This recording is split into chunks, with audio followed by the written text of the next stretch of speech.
remember how to do this.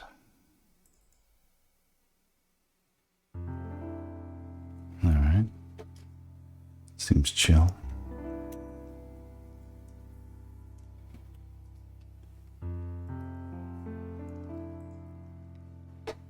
Let's jump back in.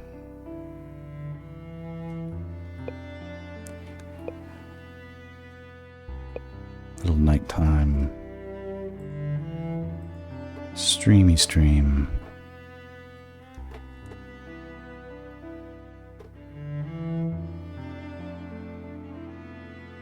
Everything's disorganized.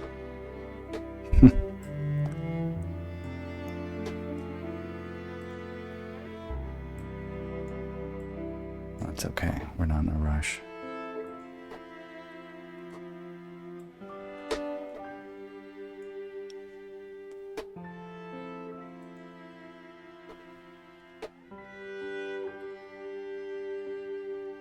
Where were we?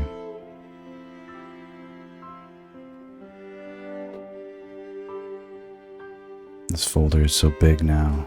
It's so much stuff in it. Gonna have to start organizing things a little bit more.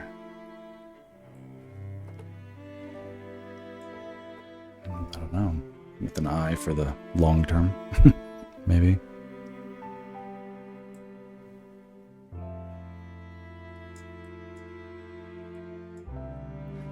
Change is coming. That's okay.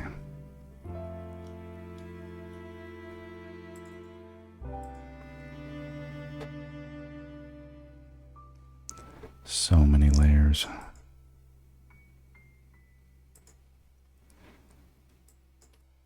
It'll be interesting to see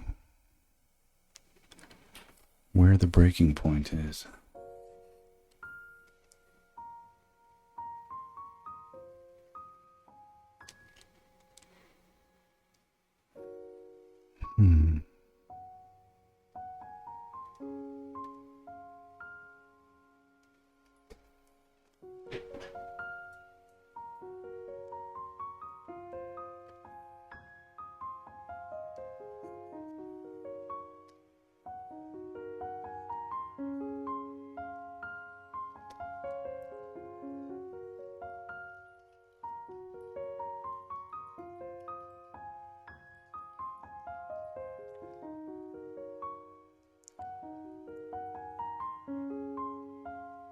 Finally getting to these little guys in the back. Even they get lit by this green light. It's the filtered sunlight dripping through the canopy above.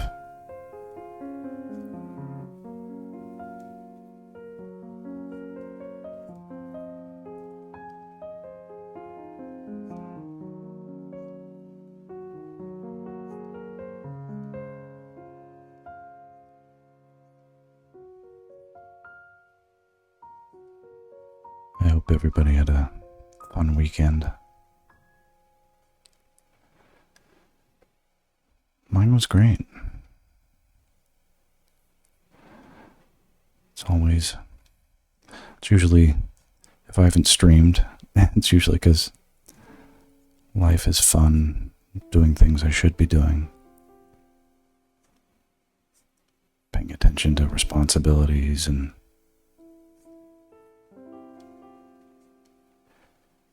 being a dad, being a husband,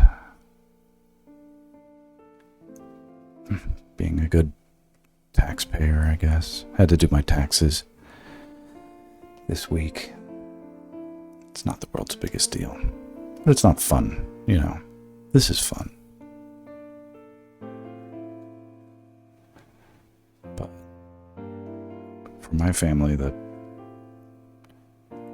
tax return is like a big deal, so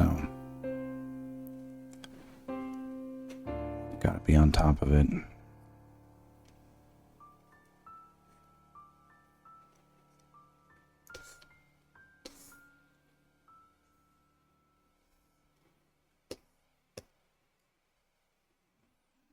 We'll see how this Zelda piano playlist goes. Don't use it much, but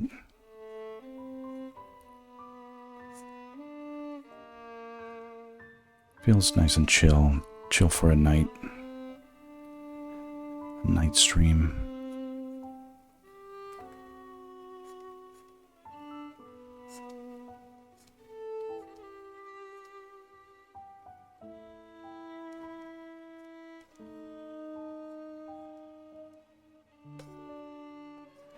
It's helping me relax. I've been feeling wired all day. We were blessed with a lovely gift from my brother. One of those Nespresso machines. Very very nice one too. So it and with an absurd amount of pods that came with it. Probably twice the purchase price of the machine, the equivalent of that in pods, accompanied it, and man, it's a lot of great coffee. I couldn't resist, so I had like 3 cups today, and I have just been wired. I got wired, and then like I crashed, and I fell asleep hard, and then I woke up and had another one to wake up again. I guess my sleep is off. It's okay. I'm not booked yet this week, so who cares?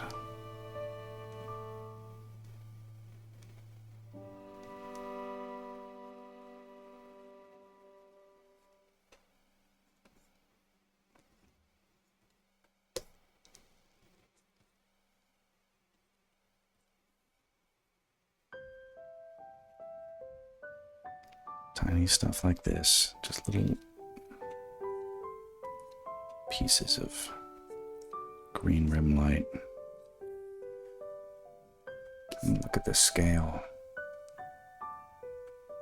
It's practically a low resolution drawing, so there's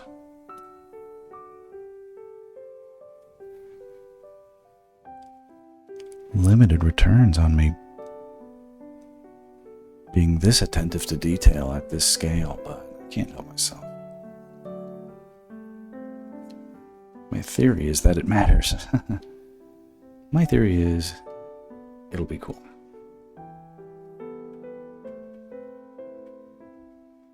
Alright, except, at a certain point, they're actually in the hole and shaded by that, so. Alright, gotta make sure we get green light on these sticks.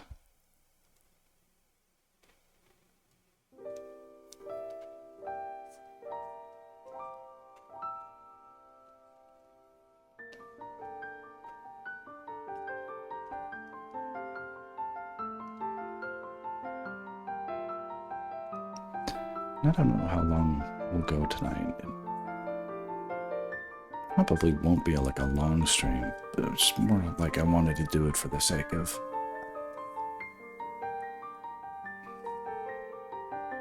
keeping up with a habit that is important to me.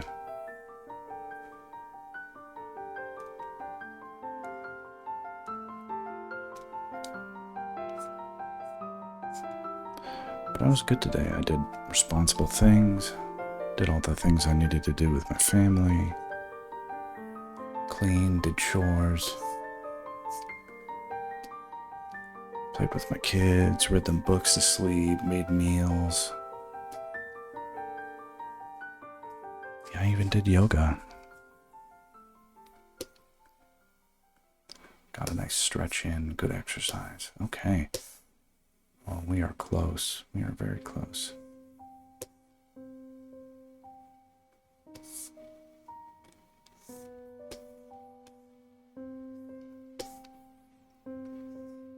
Do a little quick save.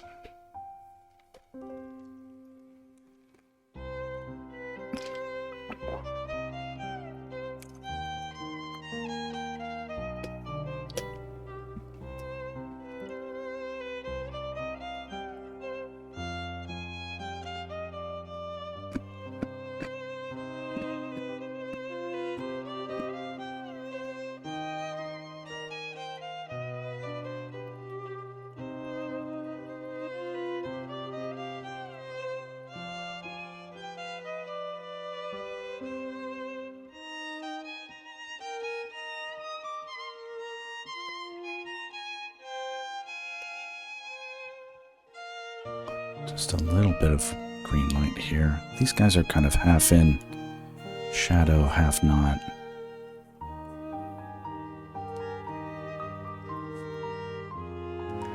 It's a bedtime strim. That's correct. Good use of the word strim. I like that. Yeah, this is a bedtime stream. I'm trying to speak in my most gentle and soothing voice, so as to encourage others to rest. I'm unable to sleep because I can't.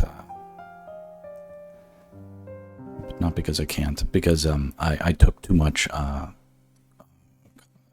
coffee today, because we got a new coffee maker. Did you ever do that? Like, get excited about coffee and then you just drink a bunch? You're like, what did I do? Anyway. I wanted to stream anyway. This is something I wanted to do, so. I did all the things, like, I did yoga, and I even read my kids' books so they would go to sleep, and short of taking some melatonin. I might do that in a bit, but yeah, all the time, yeah. I mean, sometimes it's fun. Tonight it doesn't matter because I don't have work tomorrow, so.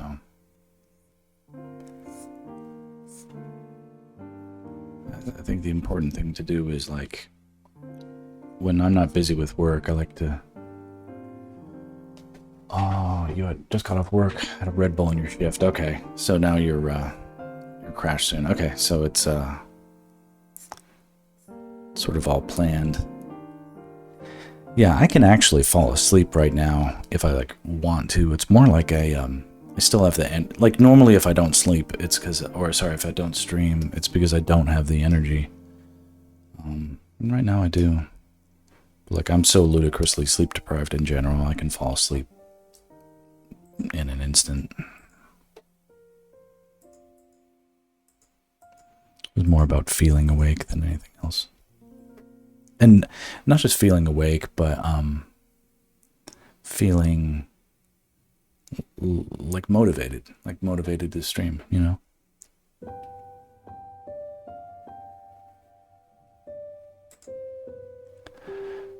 You also work tomorrow. I mean, depends what you do, but hopefully,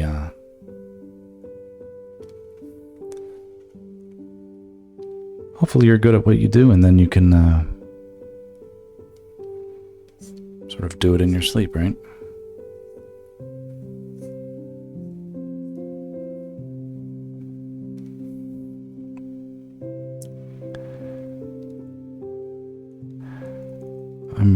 I'm pretty good at drawing no matter what the conditions, so I get a little reckless. It kind of makes it fun that way. You work retail? Okay. So that's your short way of saying it's not fun no matter what. I mean, maybe it depends on where you work, but I've never worked retail.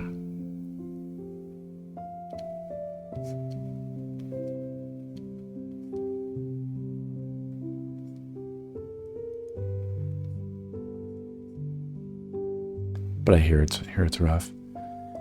After 5 years of an office job and 10 years of being stay-at-home mom, retail is easy. Okay, yeah. Nothing's harder than being a parent. I don't know if you know, I have 2 kids. But people suck. Who steals one shoe? Sorry, that's funny. Be on the lookout for a one-footed man. That is funny. I mean, it's not funny if it bothers you, but it's funny. I agree. Who steals one shoe?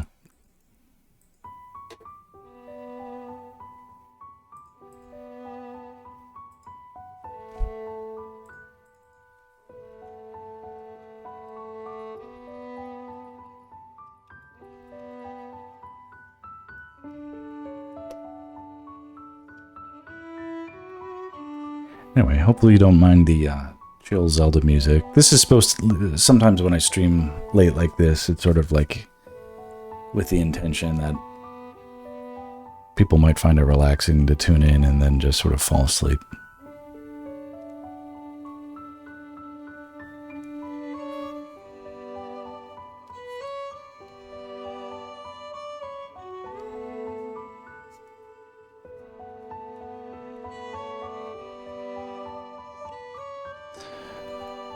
For me, the work is the easiest part of the day. The really hard part is like the morning routine with the kids, where I have to.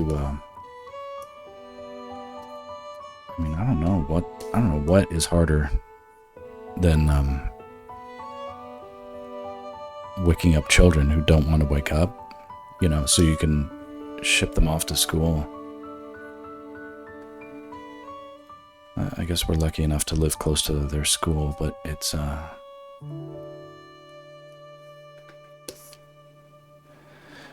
you have 3 kids. Wow, they're all older, teens, young adult. Okay, so you've sort of been through the stage. You've been through the stage that I'm at, right? Like my kids are.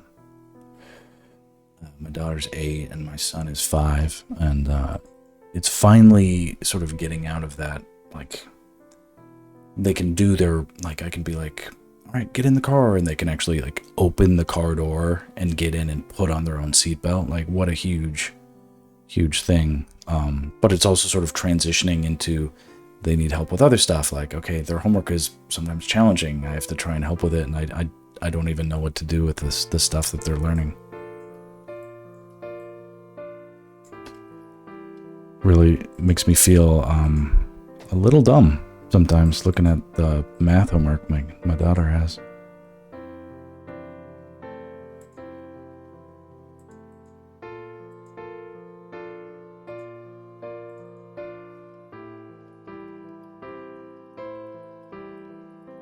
But after those, after they're both basically at school, my son is still in preschool, but in a couple months they'll all be at the same elementary school.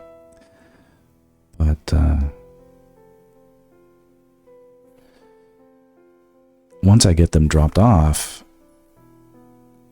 it's just work. It's like work is like a vacation.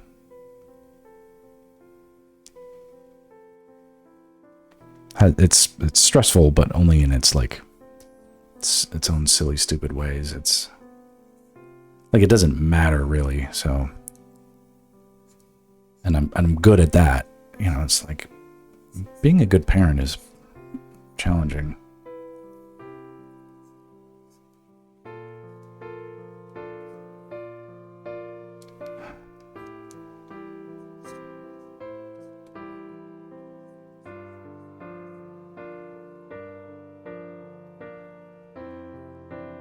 So right now I'm adding, this is sort of the last step in this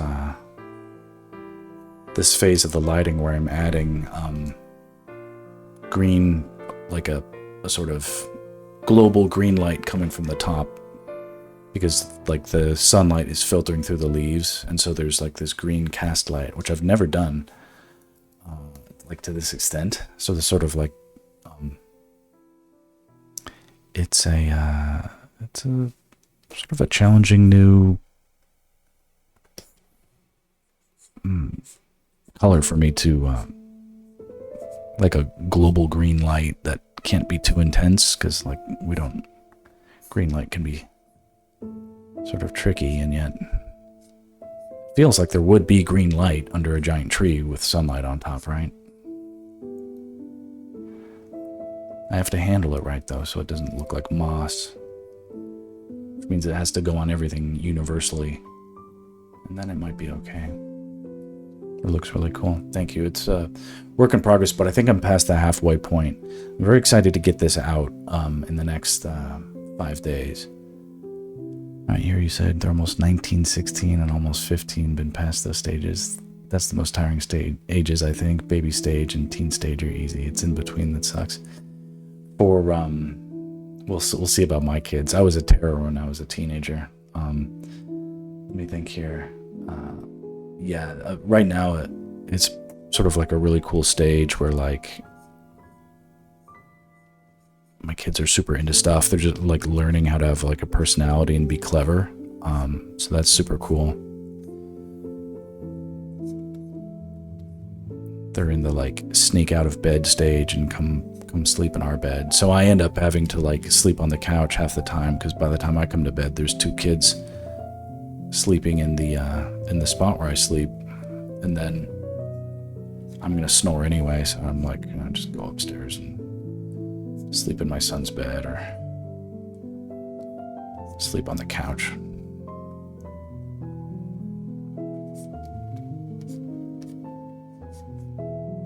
I take a lot of naps during the day. And that's one of those, like, I only work from home now, pretty much. It didn't used to be that way, but thanks to COVID, which is, I mean, I count my blessings, I guess. It definitely helped me to be more present in my kids' lives at the sacrifice of other things, but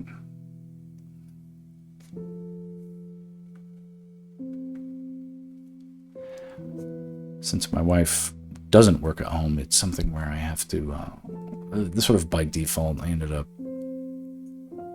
taking a lot of the home duties, and then, you know, it's like, hey, home is where the chores are. It's like, it's only smart to sort of stay on top of that stuff while I'm working, but it's like I'm working 2 jobs at the same time, which is not as much fun. There's all these distractions. When my middle child was between the age of like 6 or 7, we'd wake up in the middle of the night to her just staring at you. Oh my gosh. One time I came out, not on a stream, but I had been working late. I'd been working till like 2 a.m. And then I come out into the hallway and like my daughter is asleep on the floor right outside of our bedroom door. And the door was open. It's not like she couldn't have just gone in, but somehow she didn't make it to the door.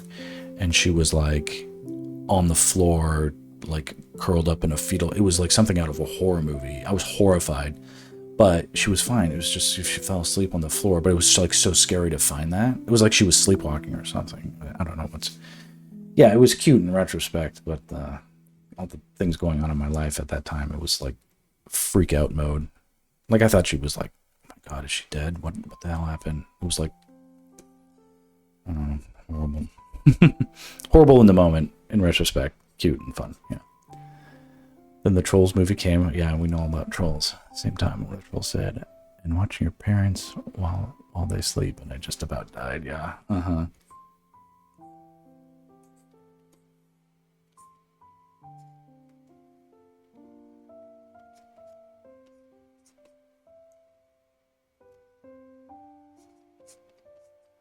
What's your favorite, well, your kids are older now.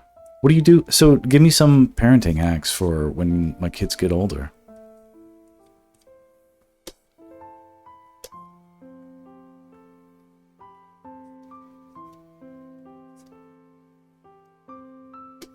Oh, you don't have to, but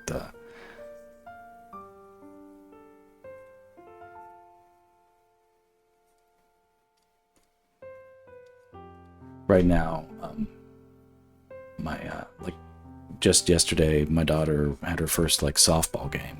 She just randomly, one of her friends joined a little softball club, and so now they're playing it like in like Burbank, and it really just happened like in the course of like 2 days.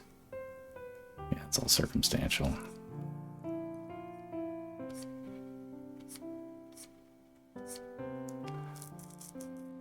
You're like, I plead the fifth.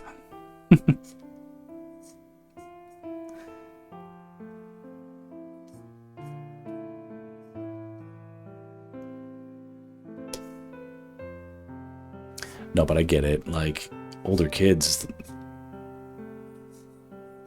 it's like right now, it's like I can get ahead of my kids on stuff, like, because I control all the cards, but it's like, I could imagine it is already getting to the point where it's sort of like difficult to stay a step ahead of what's coming.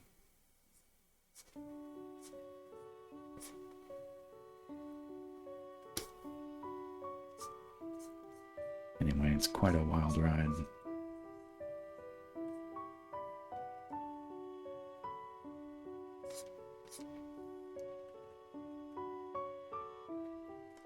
Now that I'm integrating the green light onto the top planes of this tree, it's really starting to feel sort of more fleshed out, like more like the scene is real.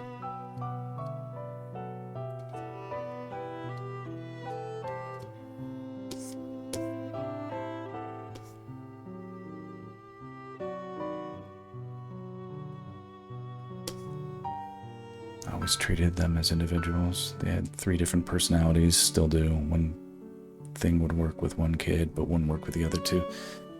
Yeah, my son and daughter are not just boy-girl versions of the same personality at all. My son reminds me of my dad, and my wife's dad. In a lot of ways, it's like you took none of me, but it's like all them smushed together. Although he looks like me, he has the same. His hair is slightly lighter than mine, but other than that, it's sort of eerie. He actually reminds me of my brother a lot too. But like when I was his age, I was like quiet and like I would never ever do anything to like cause trouble or speak up.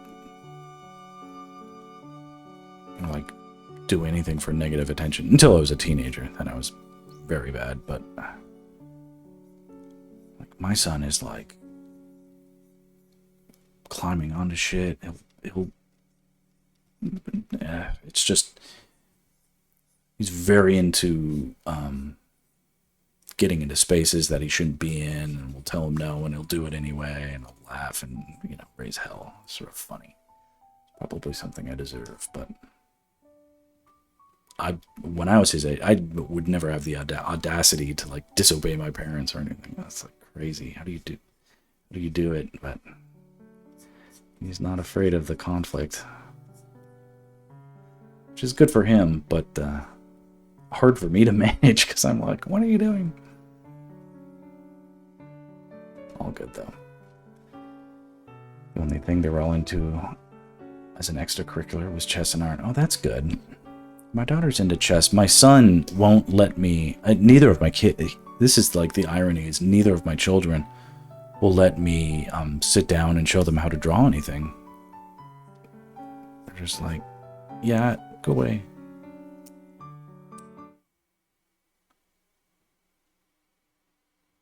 Okay. Sorry, that was weird. There's a siren in the street that I was hearing, so I had to double check I wasn't hearing something crazy.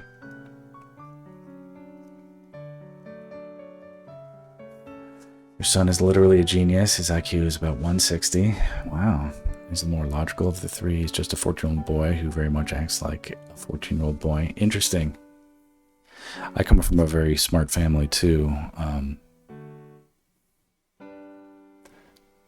Doesn't always, some might say a little too smart for their own good.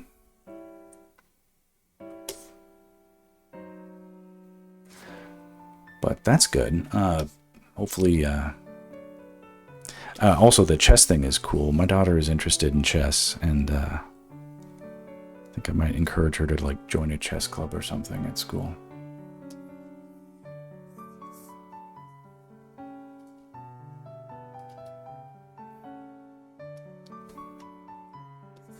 Do they play much video games? I'm sort of given that I don't have much time myself, but like I think like my daughter's 8 now. I remember I had a Nintendo when I was 6, so I don't. It's not necessarily for the best, but I don't know. All of their friends play video games or have parents who do gaming, and I don't really make time for it.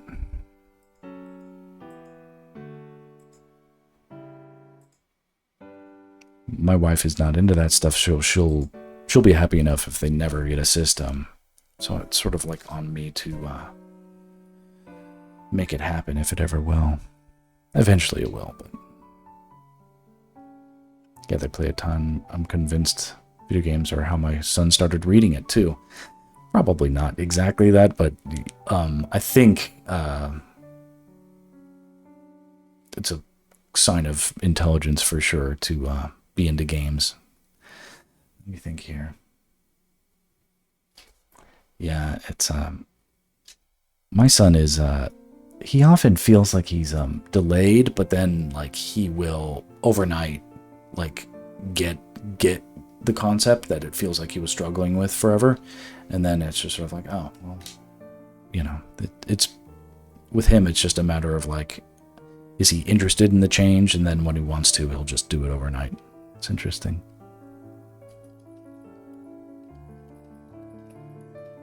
But he's definitely not exhibiting the genius level potential that was more prevalent on my father's side. Like he is being, it sounds like I'm being unfair, he is extremely smart. It's just sort of, you know, and it's probably just a sign of me being a bad dad, but it's been difficult for me to like sit down, because he doesn't want to. He doesn't want to hang out with me. He wants to do other things. Or he'll tell me that he'll be like, "You're not good at reading. I'm better at reading than you." And then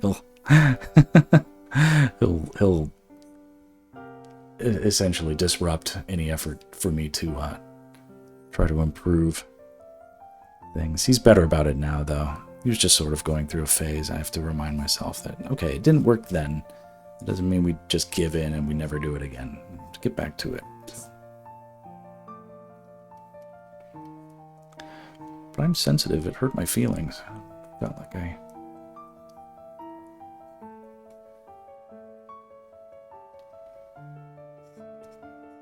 like he didn't like me. But I think he's just, he's actually had some time with like an occupational therapist and stuff to suss him out. That was on his little preschool's recommendation, and it's like, well, he's a sensitive kid ultimately, but he's doing fine. We don't need to have a long-term intervention for anything specific as far as they can tell.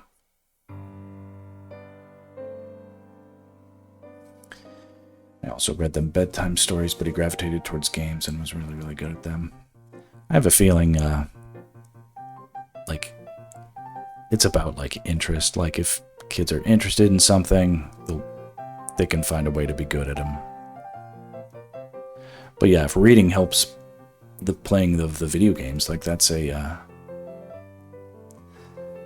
interesting angle. Wouldn't that mean that he was playing video games at 2, since he was reading at 2? So that feels a little early to me, but certainly nothing I would have been fine with that myself, but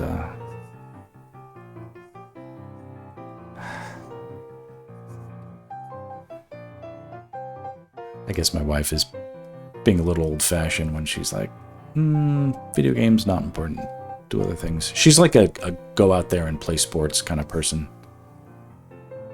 which is good, and we needed more of that influence on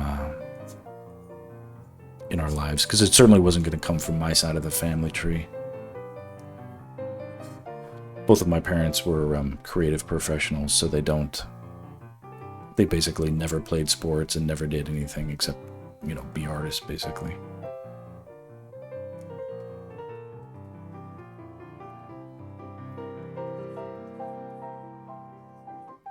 So of course, I never played sports and I never did anything but make art. Started playing at 1.5. It's kind of like, to me, that's amazing. So like, I don't know if I'm being old-fashioned or whatever, but when I was a kid, like interacting with, like if in the 80s, because I'm old, in the 80s, if anybody under 10 could operate a computer, they were like genius level intelligence, right? So to me, I'm just sort of like, listen, let the kids play, right? You know, we would give him the controller as a joke, but he would start to play. Then he showed him how to hold it, and he picked it up real quick. That's good. Sounds horrible saying it, but he would just be jumping in our bed, landing headshots in these games. I'm not kidding. I think that's, you know, every kid is different. Why not? I mean, if it's like, I think the assumption is like, kids play video games too much, so you keep that away from them. But it's like, that's not how it should be. It's like, if there's a problem, there's a problem. But if it's not a problem, then there's a lot of good that comes from learning how to, solve problems in video games, or getting good hand-eye coordination and stuff like that. I think, if anything, my son needs more help with that stuff. A little bit of gamification could be smart. Maybe I should use that angle. Be like, listen, look at all these educational games they have on the iPad. Help my son read. My son learn to. Right now he's struggling to, not struggling, but he's just like not very interested in holding his pencil the right way. The way you're supposed, he holds it like this, like a gorilla, or whatever. So it's not, they're pointing out that, by the time you want to be in kindergarten, you want to know how to do that the right way. And so I try to sit down and show him, and he's like, I know, I'm better at this than you, sort of gets sensitive to it, like I was talking about.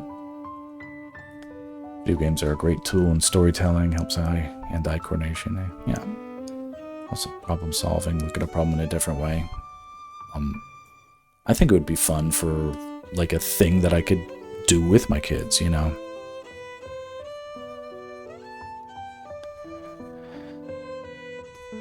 I think I can scrape together. We're in a position right now where I'm not in a position to run off and spend money on a new cool game system, but when I do have a little cash, I will do that. Maybe when the tax refund comes in.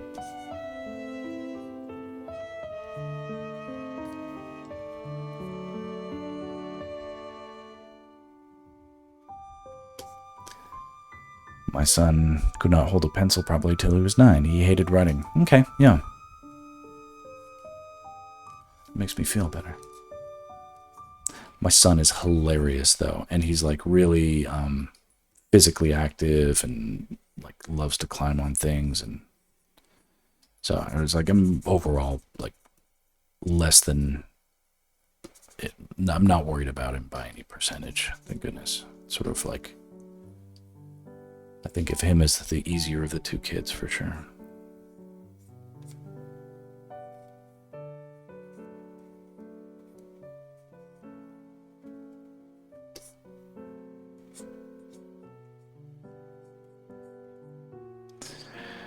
But once he could, he'd draw like no one's business. Watching the progress was amazing as a parent. That's awesome. I'm glad your kids draw.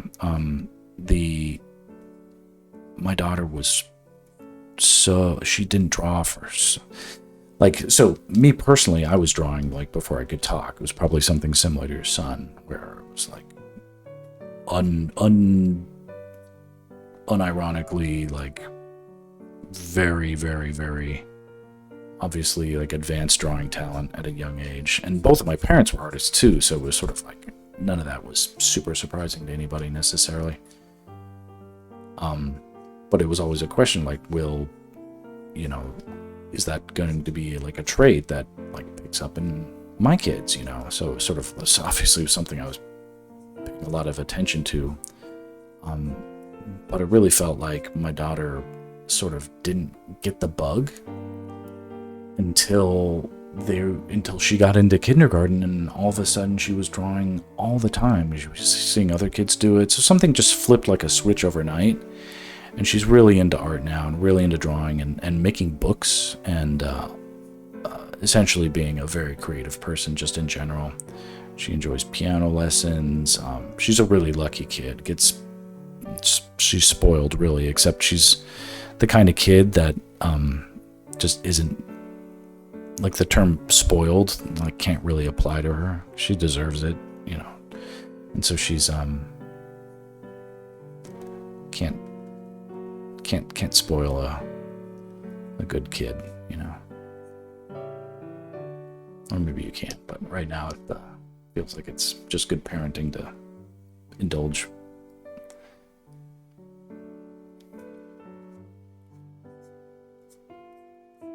We'll see. We'll see how I feel later.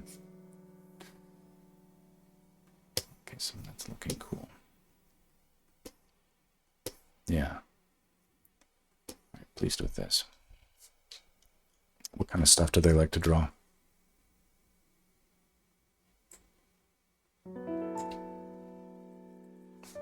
Video game characters. Zelda. Let's see. Do they play Zelda games?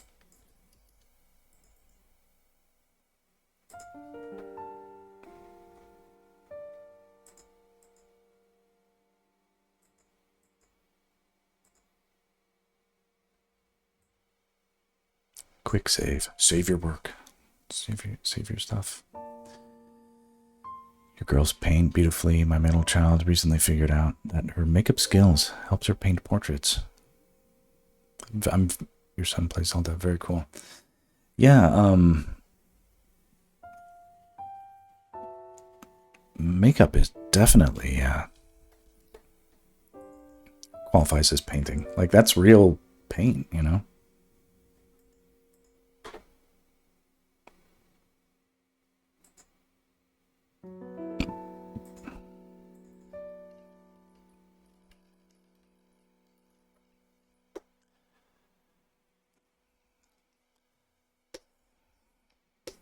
Zelda was, it was pretty much my first game, like the Zelda 1 on the Nintendo.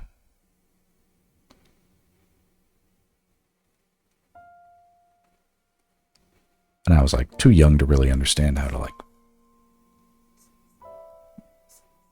beat the puzzles or figure out what was going on, but it was still a lot of fun, you know, the music and all that stuff, really great. And you could save your progress, right? So it was like, for the longest time, it was like the only game you could save. Save your work. It's like, and it's like that was such a tease, like knowing that, oh, I can save my work in this game. Then you put in any other game on the Nintendo. There's no save option on almost any other game. It was ridiculous. What a tease. All right.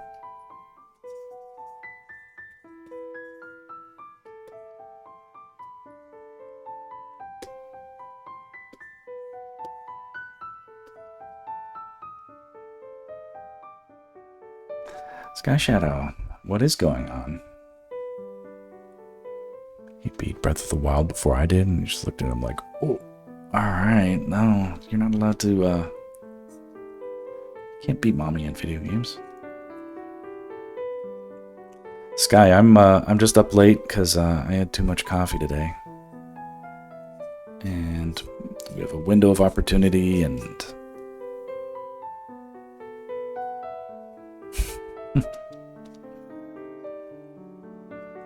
mixed emotions watching your children succeed where you have yet to succeed.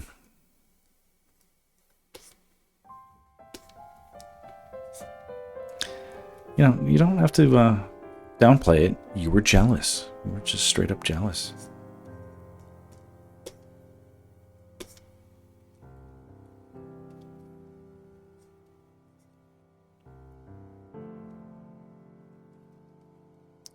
Bruh.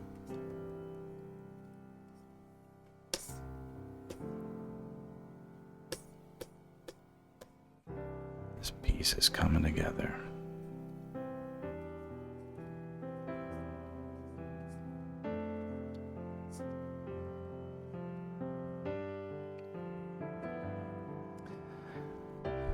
I have to... The semi-psychedelic, I'm gonna shorten your name to Psy, because I feel like that is less of a mouthful. So if I call out Psy, that'll be you. I've been watching them do that. Straight A kids, they can paint and draw. I cannot. Okay, my whole family can paint and draw, and we were like, I play video games, and sometimes I'm funny. It's fun. Yeah.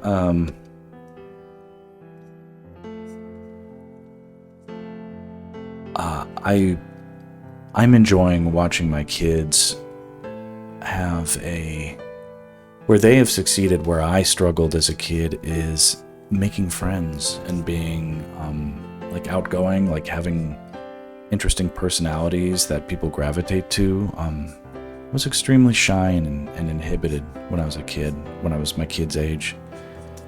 Stuff. Social stuff was so difficult for me growing up. I just remember feeling like I had no friends, and in a non-ironic way, it really helped me to focus on art, because it just felt like, well, I can do this. Here's a game I can play by myself, you know? And so watching them be so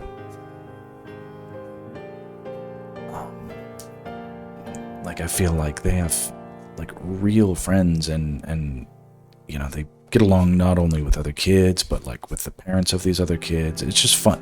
It feels like we have and I really like my friends' kids, and it feels like there's a village. That's a great feeling for me, because my parents did not have that, and it was not good for me. Sort of isolating when I was younger. Oh, I'll call you Charity. Everybody on Twitch does. Okay.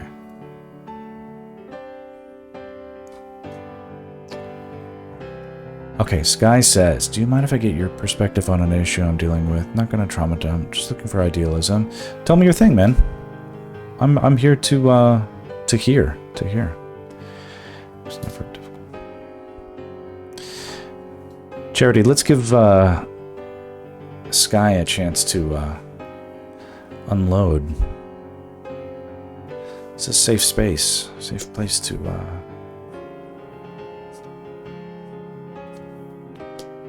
say what's on your mind.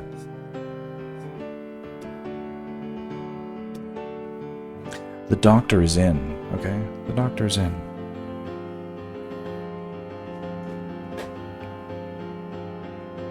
Yeah.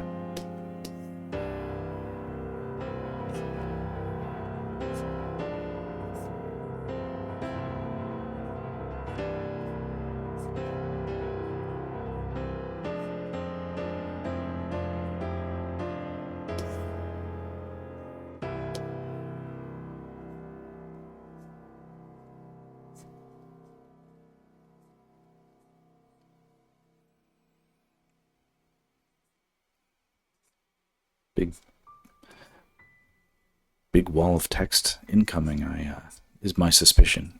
But please don't hold back. You can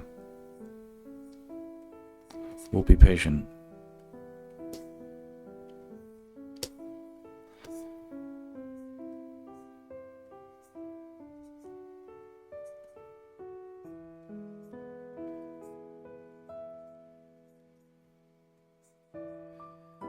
I'm in my let's see here. I haven't had this issue in some years. I'm pretty much as old as you, I think. I have two friends and communities that have split and they're caught in the middle. Oh, interesting. How would you approach that? I've never really dealt with it in a long time.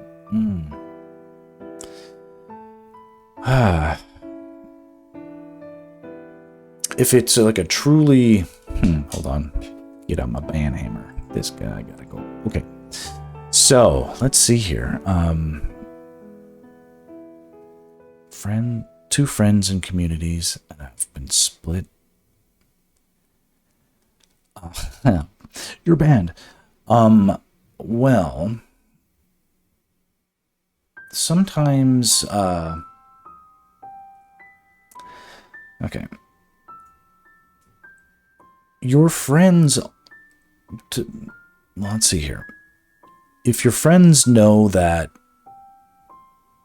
so I'm gonna sort of like jump ahead and make some assumptions, and you can help like curate and adjust some of these parameters as I go. But if it because you're probably not trying to say things that are too specific. This sounds like something where it's like, let's say there are sounds like you feel like your loyalties are being tested, or in a position to be tested by a sort of divisive issue that is going on, right? Like you can't, like you're like, I consider myself, this is me talking as you, I consider myself to be a good, fair friend, and these people are my friends. But the circumstances, true or not, perceived on one side of the friend, like, you know, in one community or side of friends, a situation has arisen where it's completely unacceptable to be, one side might see that it's unacceptable to be friends with the other side, given what has happened. Oh, this is tricky stuff. Yeah. This is a, you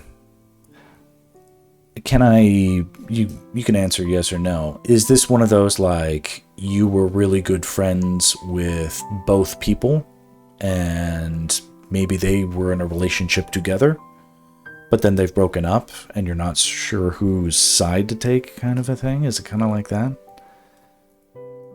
Like, you know, people who meet and they weren't in a relationship though? Okay.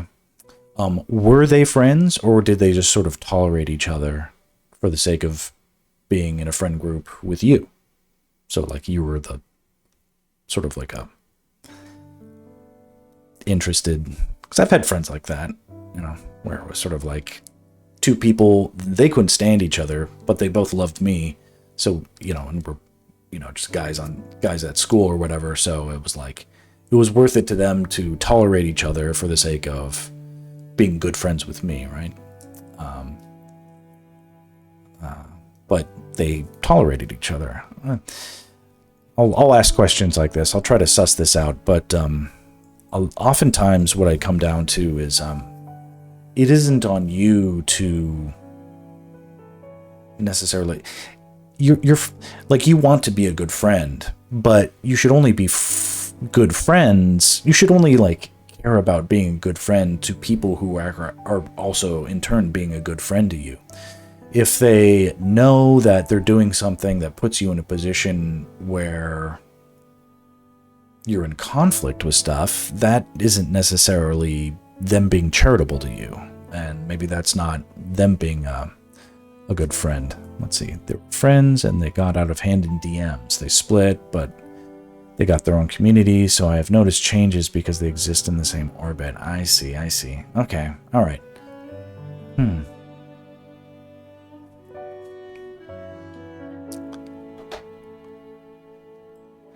Does it feel like neutrality is not in the middle? Yeah. They're sort of like, is the drama like unfolding still, or is it mostly like they're sort of moving on, but they want nothing to do with each other?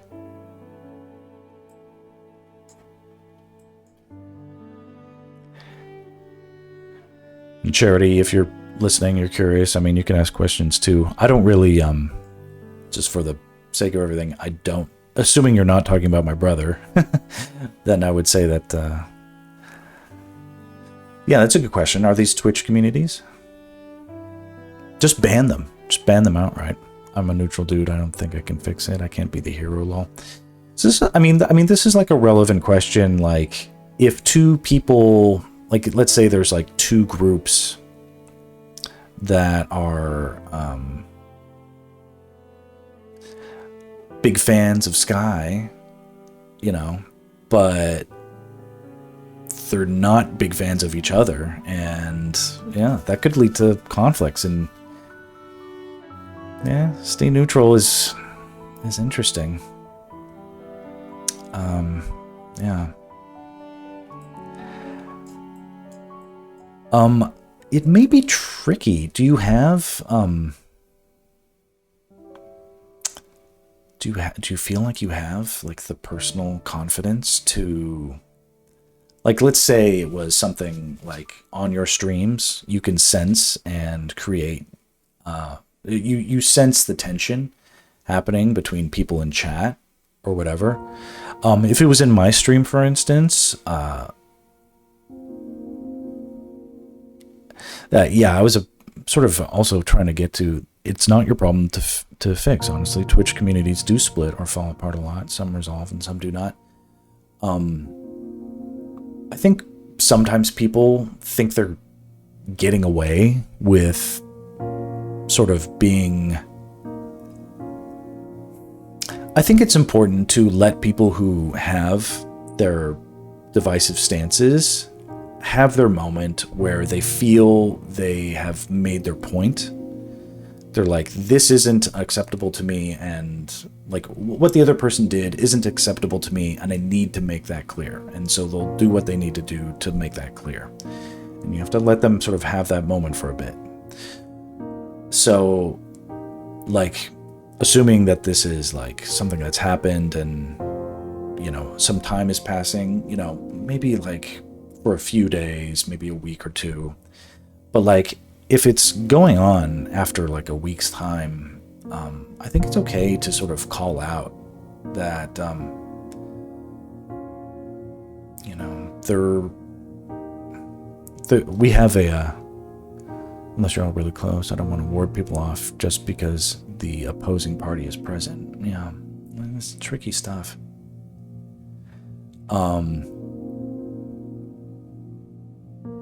But I think there's a sense of like what is reasonable, you know. You're not being a better friend necessarily by sort of reducing your, by like if you feel like after time things should have passed, like in terms of tension, and they haven't. It's like if you're at the point now, and you are, where you're like, what should I do about this? And I should, like, asking people for help. It means you're holding in tension that other people are causing you, which that isn't something that friends should do to each other, ultimately. Like, if I knew that me doing something was hurting people that I care about, you know, that's not really a good defense, is it? You know, and something I would avoid in the first place. And if, I mean, in some ways, this might be an appropriate example, but I'm going to ignore chat for a second and sort of like tell a little story about, there was a lovely couple. Like, first we knew the wife in the equation. So, you know, she was friends with my wife, and then friends with us, with our family. And we saw her go from bad relationship to bad relationship. And eventually she met this other guy, a new guy. And this guy is really interesting, and much older than her. So like 20 years older, but like a super talented actor and musician, and did all these amazing, like, compared to like every other loser this girl had dated, we were like, oh wow, this guy's really cool. And I love this guy. Like, he's a master carpenter. He builds pubs in rich people's basements, and you know, is a genius musician, singer, knows, you know, every Irish, you know. So it's like, I was like, all of a sudden, like, I met this guy and I'm like, I'm in love with him. You know, they ended up getting married, and probably too soon, but you know, they were wild like that. They got married, and then COVID hit, and they couldn't go anywhere but be stuck with each other inside. And that was unfortunately a a bad situation, because they were both sort of like neurodivergent, if any, and not in a bad way, but I would say that like they didn't handle the close quarters essentially very well, and they ultimately separated and finally did get divorced. And the wife wanted to pretend that this other guy didn't exist and just move on and never ever see him again. Because that was sort of, it was easier for her to just pretend, because she's still, it's like, if you still kind of have feelings for someone, it's like they split up, and it was like her wanting to split up, but ultimately, like, it was not really this guy's fault. It was like she was just crazy, and I don't want to be that way about it, but like, he was, let me just put it this way. Afterwards, she wanted to go back to, it's like, oh, we'll just go back to how it was before I even met the guy. And unfortunately for her, I really like this guy, and my wife does too, and so do my kids, and so do all of our friends. In fact, he's a far more interesting person than she is, mostly. And so she was a little bit shocked to find out that we were totally uninterested in cutting off ties to this guy. That wasn't going to happen. Like, he's like a really close friend of mine now, and because we had grown together, or grown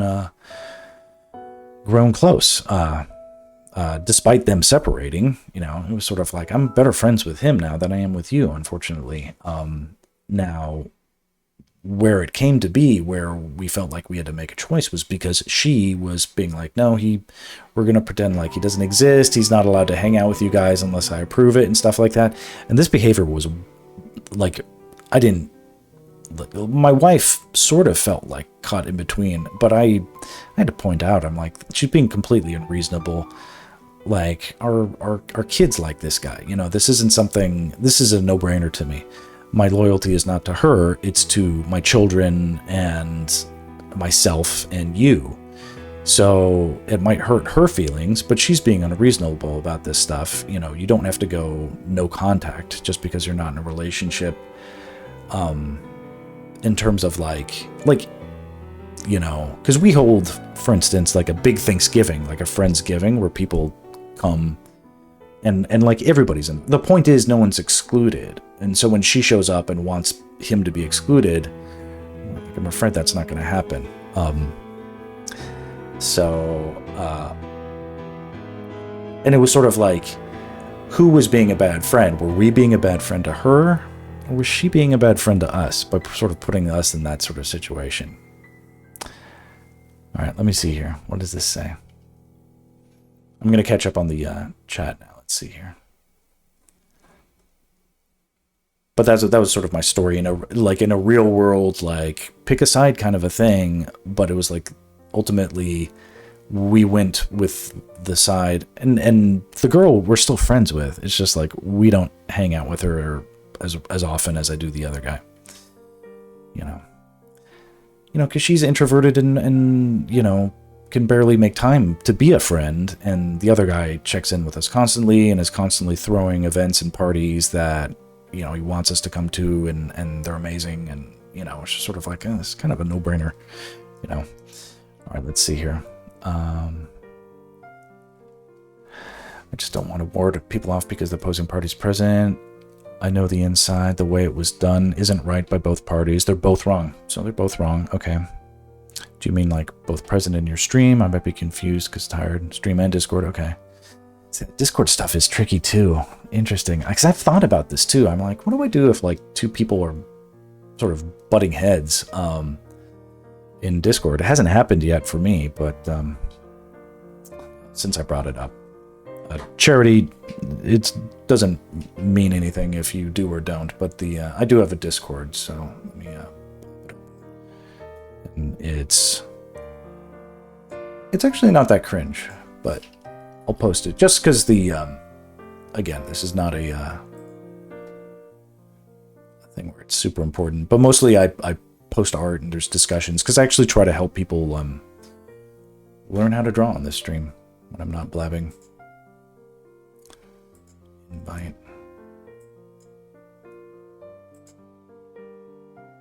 Go to my Twitch channel.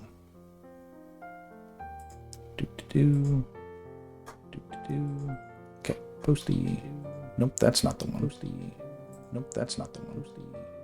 Copy. There it is. Copy. There it is. Okay, it won't let me copy. Okay, it won't let me copy. Okay, it won't let me copy. Okay, it won't let me copy. There it is. Okay. Okay, it's there. Okay. Anybody can join. Okay, it's okay. Blah blah blah blah blah. Okay.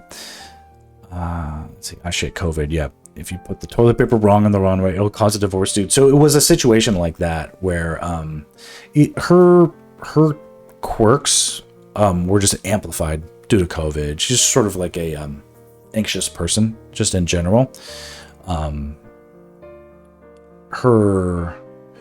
But it's sort of like she has a sort of physical presence that's sort of like irresistible. If I were to put it,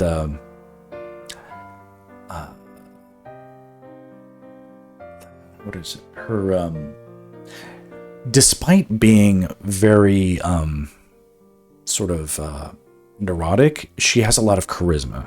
Let me put it that way, and physical presence that gets a lot of attention. So it's like people will forgive the flaws, but ultimately all the COVID stuff like made it dictating what you do. Yeah, she was very like my friend, like the guy.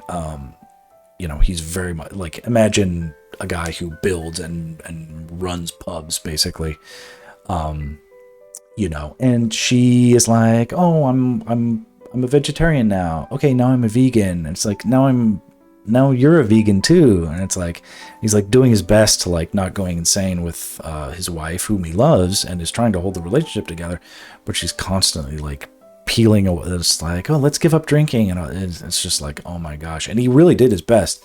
And then after doing all the changes that she made, she still was like, she's like, I'm over you. Let's end this thing. And it was just one of those things where I'm like, you're better off, dude. Don't worry about it. And of course he is, able to get, not having any problems, filling a physical void. But emotionally, he was damaged by the thing. It wasn't a happy thing, but due to friendships like mine, we can support each other through this stuff. Let's see here. Charity says, basically just treat them both as you would normally, engage in chat equally as possible, and just don't entertain negative comments to or from the other party. I would say that's true. My way of doing so in real life is but sorry, we don't do that here, and explain why. It's not fair to put people in positions of that. And personally, I'm at an age where I would drop both of them if they were to bring unnecessary negativity in my life. It's hard enough as it is, yeah. That was longer than I expected it to be. Way to drop a wall of text. I didn't expect this to turn into this ordeal. I appreciate everyone's input. Just haven't put in a spot like this since I was a kid. Generally, my circle behave like adults. Yeah, interesting.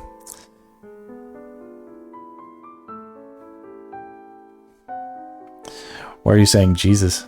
Well, anyway, I hope that I hope this provides a little, I don't know, help. We know you'll navigate it, but yeah, it's a, the problem with this stuff is it feels like you're in a lose-lose situation, right? So, I mean, recognizing that, it's just sort of like, okay, when people put you into a lose-lose situation, that is on them, okay? So you can't really do the wrong thing when people, it's like being set up to fail. All right, Charity's here. I'll wave to say hi. Okay, cool. Alrighty. Thanks for joining. Oh, Scroll Reaper's here. Hey, just been listening to it all. I think asking yourself questions. How does it affect you to be in the situation, depending on how it does?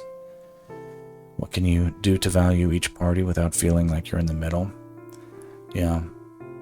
I think if there's enough, I was like, is there a parenting analogy I can come up with. I think kids are so different. Like the relationships are not, it's not equivocal to being like picking sides with friendships. So I'm gonna retract what I was gonna ramble on about, but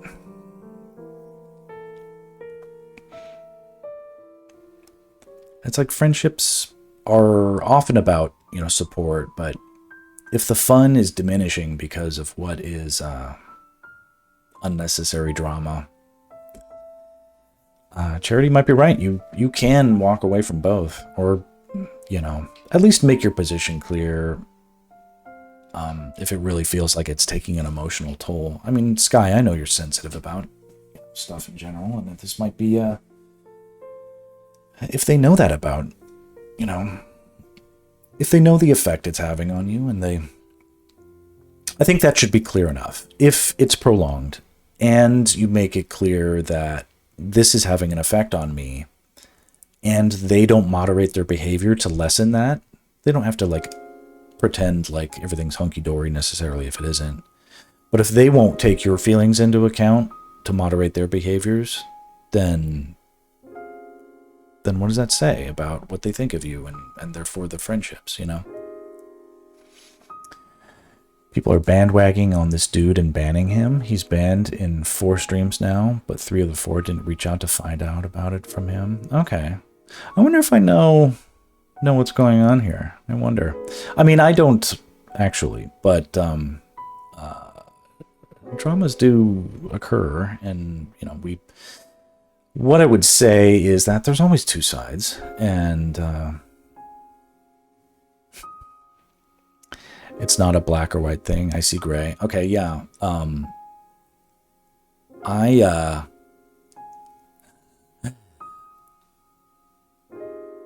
I think it's important to, I don't know. Definitely, it's super tempting, I think, for people to broadcast their virtue signaling by as you were sort of indicating, bandwagging as okay, he's the bad guy, so everybody just get on the side that's against him and shame him, shame the or whatever. But often that's projection, and it's are the people who are casting the stone saints, or are they trying to deflect a bit, So I want to it sounds like you have a level head about the thing, and you don't want to jump to conclusions and whatever. And yeah, well, do you feel do you feel like it's putting you at risk to people will, do you think people will paint you with the same brush as they're painting him because of your, I mean, I hear about it's if you don't come out and condemn, someone instantly, it's it's suspect that you are,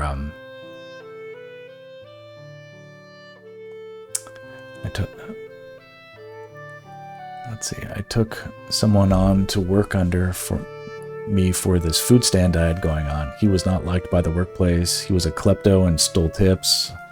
And thanks to me bringing him on, I was also cast in the same light. Right, yeah. You can be guilt by association. Interesting, yeah.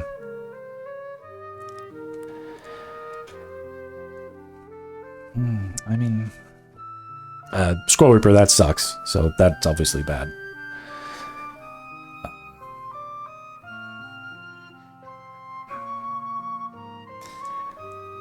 Yeah, I haven't had too many. But it's sometimes I am put into positions where clients will be like, yeah, do you know any good alternate storyboard artists since you're not available? And I'm just I don't make recommendations, because what they're looking for is someone like me, and they don't have there wasn't anybody like that around. And then on very few occasions I have recommended people, and it's just always a disaster. And it doesn't reflect well on you to have recommended someone or something, even if it's like, I don't know. It's just tricky. It's tricky to be in those situations. And it's like, if you recommend somebody, like, Scroll Reaper, let me ask, like, did that change, like, the way you reflected on them as, like, a friend? For them to, because it's like you're helping someone out, and then in return for you helping them out, like, they just totally do all these bad things, and you're like, oh, holy moly, that sort of like, you're not being a good friend. Here I tried to do something good for you, and in return, you have absolutely ruined my reputation at this workplace, right? He eventually stole from the food stand money too. Yeah. I mean, it's like, but this sort of like shows a deep level of disrespect for you as well, right? All right, let me catch up with some of this chat. Let's see here. The issue is if that person is present, it will ward off the other supporters of the other party, and vice versa. Okay, so people. So like, this person comes into stream and they're like toxic for chat. So not actually, but like considered to be like, no one wants to interact with them, so people will just leave and go to a different stream. Or it's like very,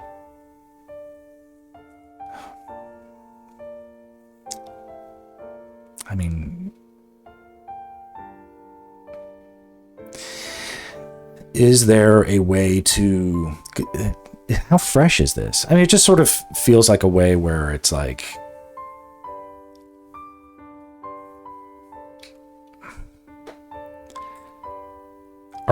I don't actually know how Twitch works. Are people able to see if someone is watching? Like lurking? So like, if they were not outright banned from the Discord and not outright banned from the Twitch, so they could at least be there. Is that something, even if they weren't actively interacting, like, that's an option, right? I feel like time would help, but you know, I don't know. Yeah, this is meant to be a direct comparison, of course. I have no idea the conflict between both parties here. Yeah, the specifics Sky is sort of being purposefully, you know, vague about, and I think that's wise. Yeah, neither party is toxic. Just one person did some dumb shit and started a battle. Is the person who started it the person who at least is getting the yeah, sounds super childish. Yeah, you can see the viewer list, other party hate watches. Okay, interesting. So this is what I don't monitor that stuff, so I don't know. So they can see if someone else is. So it's like, it's not just you can see, it's like they can see. Interesting. Okay, well, it may be sensible if this is affecting you in a way where it's like your stream. There was a I mean, for all I know, they're watching now. There was a viewer in my chat, sort of early on. So it's like early 2024. There was a viewer who would come into my chat, and actually I thought they were cool and interesting,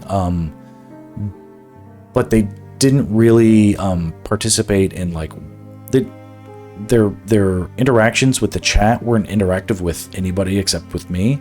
So like people would be having, you know, interesting discussions in the chat about a topic, and then that person would come in randomly with like a bunch of weird emotes that were sort of a little bit obnoxious and sort of like not appropriate for the discussion. Like if it was heavy, they would like drop a bunch of like woo woo woo, or, you know, and like way dancing emotes that were just sort of, okay, it's sort of like read the room a little bit.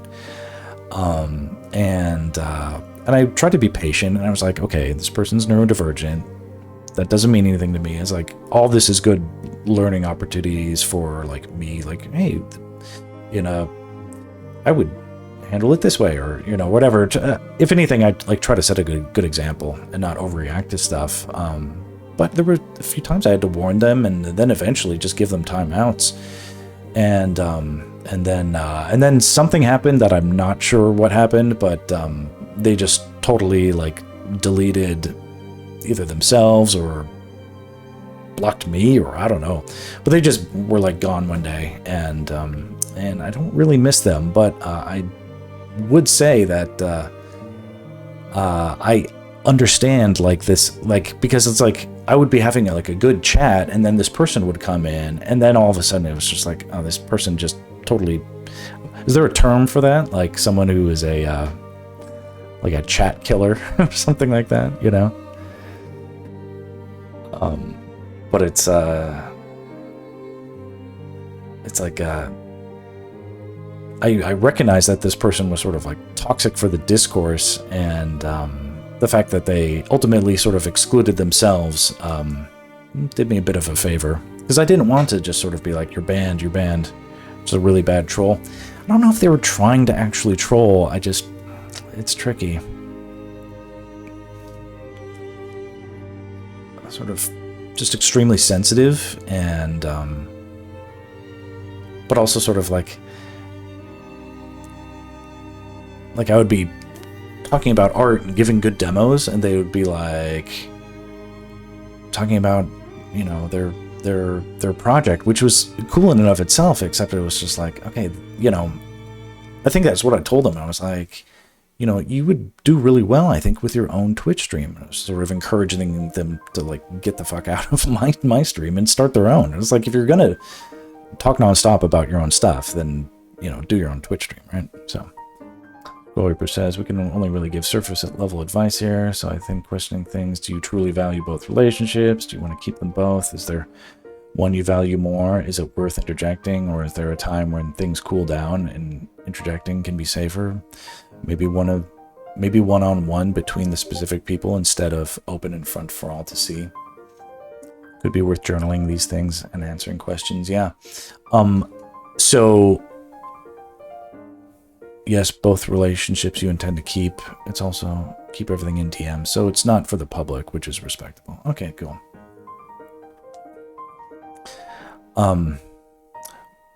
So you're late, but we're all up late.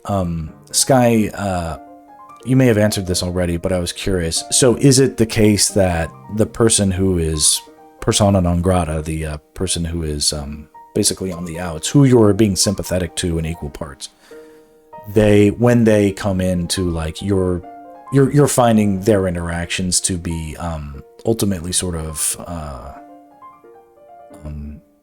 not good for, because the way these interactions work, like with yeah, it's 1 a.m. Everybody can just go to bed too. But I would say this, it's like if this is something where it's like the damage is real to like your stream or your Discord or whatever, I think it's okay to make it if you can like suss out both in DMs. You could be like, listen, I'm as much on your side as I am the other person's side. Moving forward, I would like to not have negative interactions because it's bad for, it's like in a Twitch chat and a Discord, it's like all we have are these interactions. All we have are these, bits of text flying around. Our brains have to do all the imagining. And it's true that people's imaginations are active, and there could be negative stuff coming through, and it can be bad. So, you have to do, like, for me, like if I was dealing with that, like in my Discord, I would think about it a while. It's like, oh, I'm friends with this person, I'm friends with that person. What do I do? What do I do? Strip all that away. I am doing all of this because it's good for my psychology, and then ultimately I think it could be a blessing towards like my family and my children if I set up something that feels like it's a platform where I can educate people and get commissions and, you know, maybe eventually, you know, teach classes and stuff. I can't have therefore unnecessary impediments to my loyalty is to like my family and myself. Like there's a big hierarchy, and yes, everybody is equal and I love everybody and all that stuff, but ultimately, like if it comes down to you or me, yeah, like it's me, you know.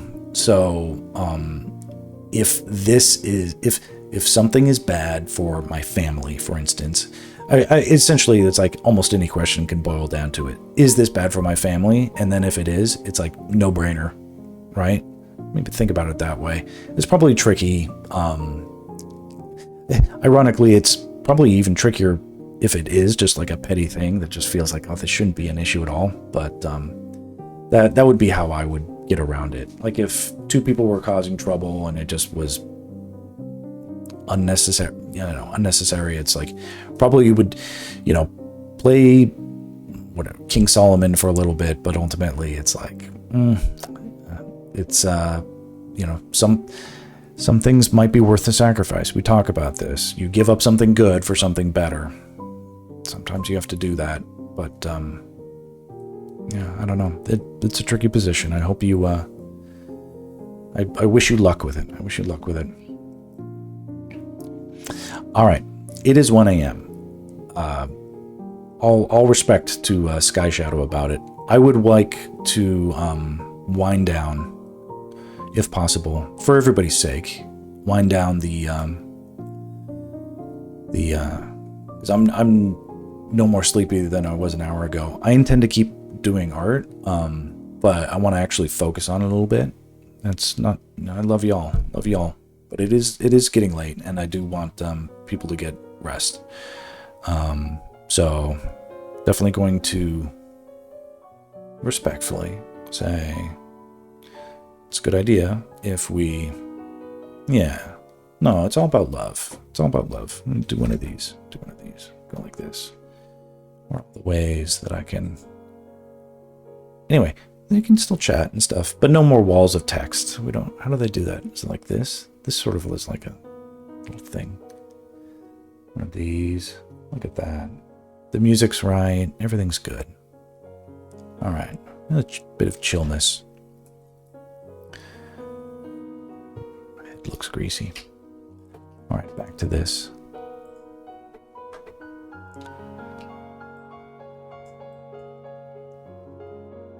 Vanish.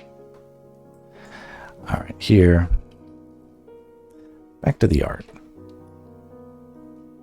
Hold on, I heard something.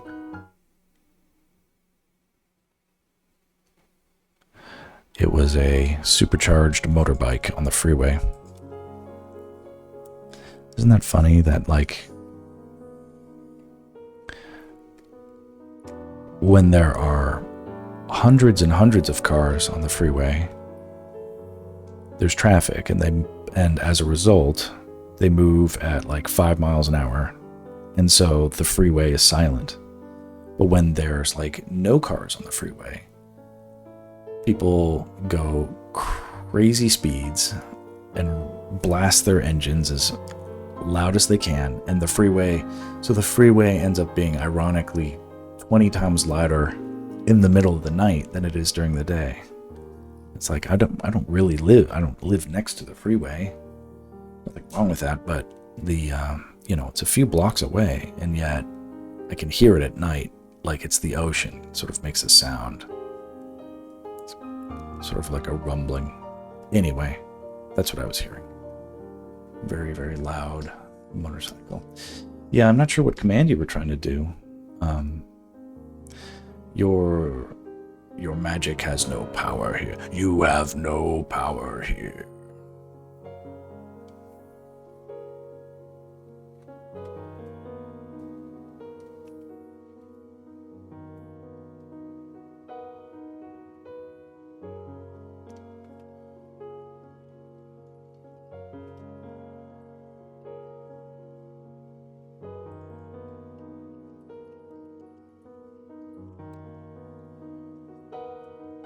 Sky, I appreciate the coming to the sage master. No, I don't know what I'm doing with giving advice to people.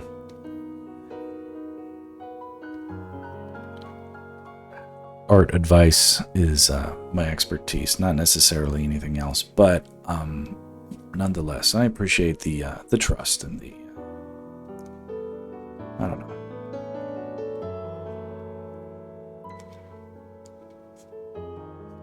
It was cool. I like that. I like that stuff. Sounds like fucking chats where people do dumb shit like that at night. They think they're in the movie Fast and Furious. Yeah, for sure they do. No, I appreciate it, dude. Yeah.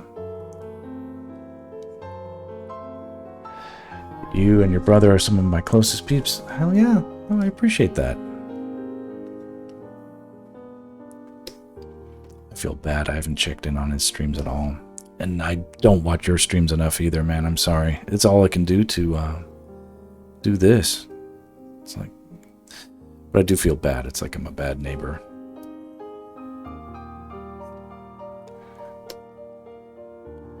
It's a thing to be rectified in the future.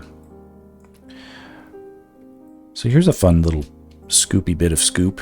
The here, Sky, I'll show you something cool. This image is about near to the point where we can start doing some cool stuff with it.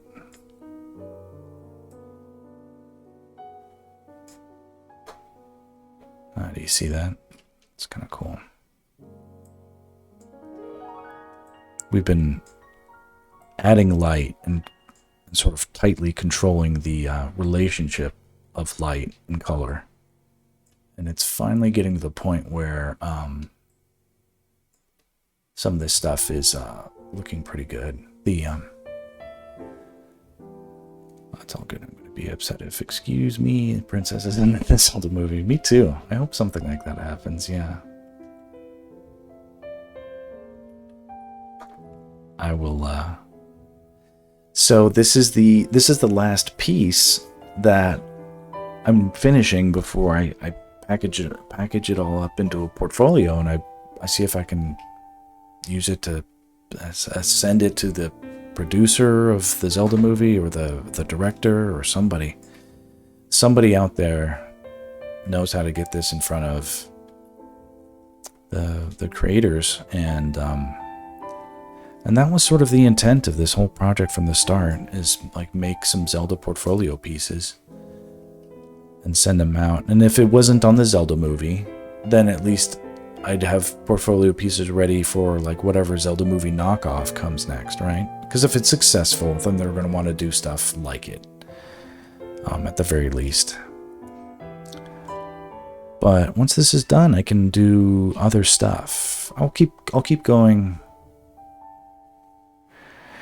The thing that amazes me is how many characters you have on the screen. It's insanely impressive. I appreciate that. This is I've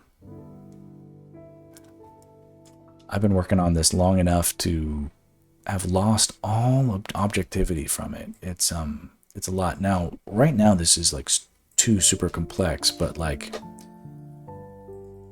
I want to sort of demonstrate some things.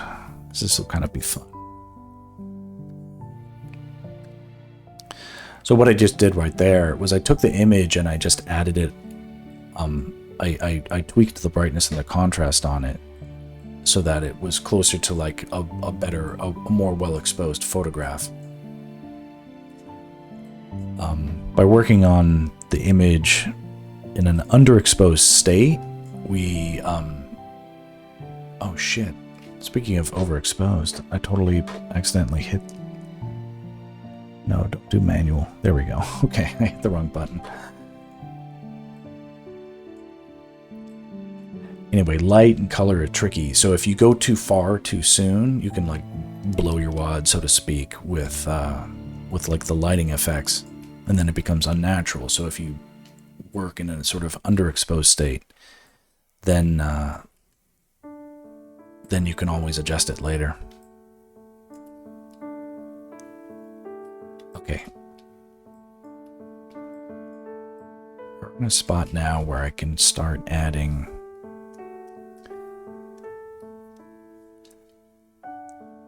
just by means of demonstration here. So this guy, he's going to have a little bit of, where's my air pencil? And nobody needs to respond or whatever. I'm gonna blab. I really do want people to rest and go to sleep. So like if I do something cool or say something amazing, like don't worry about it. You don't have to acknowledge my coolness.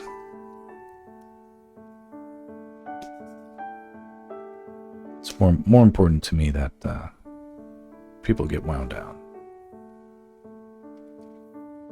Okay. Adding a little bit of, like these guys are running, right? So there's going to be like little bits of dust that are going to sort of separate them a little bit. So instead of just being all sort of stacked on top of each other,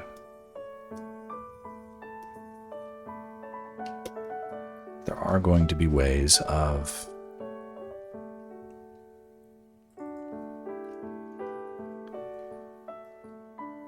controlling the focus and the composition.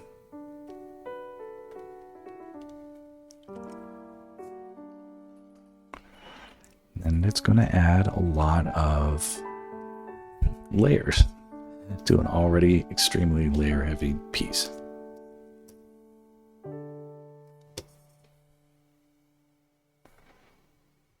This guy's charging in. Ooh, I hear a police guy outside.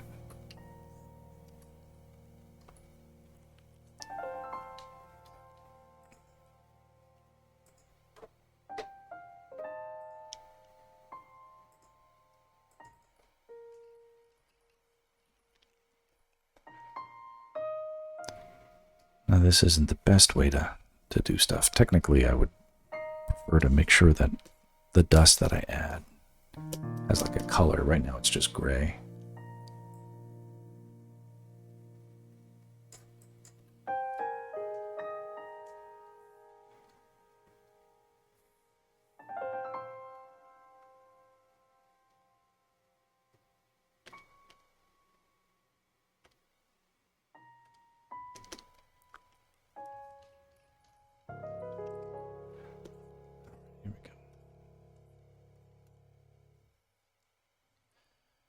Didn't end up being that dramatic, but let's see if I do an iterative save. We can probably go here and compare the two.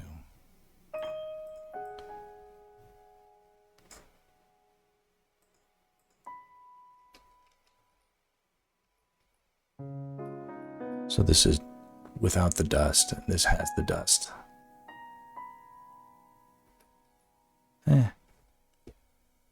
Didn't do as much as I thought it might.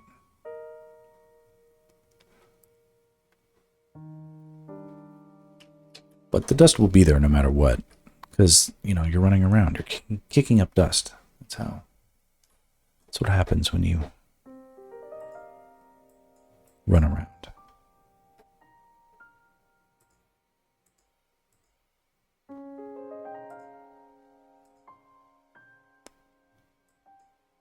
Maybe I overdid it.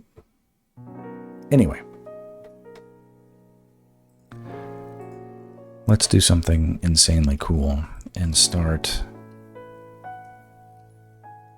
adding some of this overhead. Like imagine a shaft of light coming down here. It's a break in the trees and the sun is coming directly down.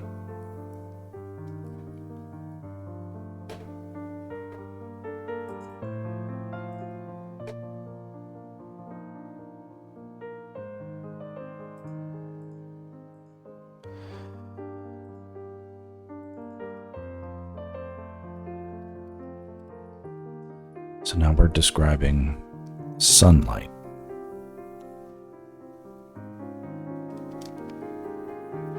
It's hitting in a big way. Compared to everything else, it's going to be far more bright. So we're adding just huge chunks of light. Big chunks of light. I want it to be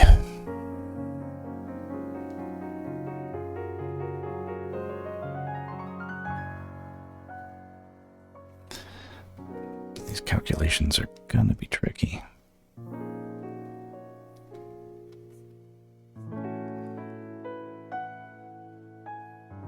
At a minimum this bright. Minimum.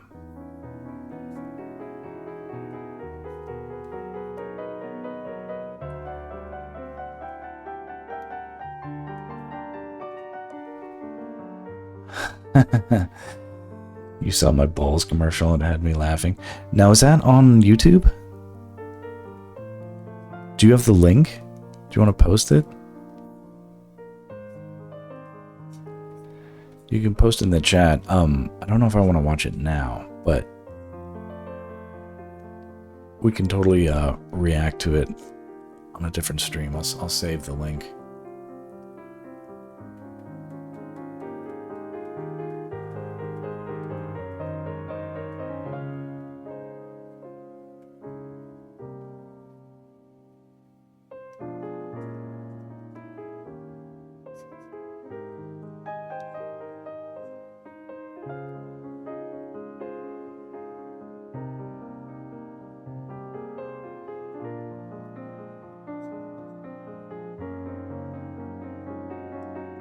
You saw it on Discord.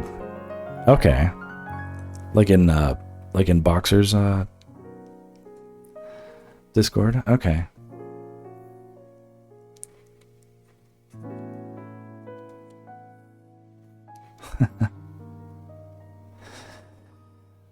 Scalawag.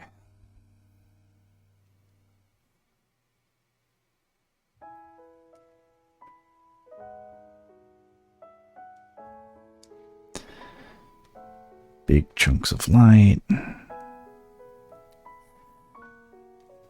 Shooting in the dark with some of this stuff.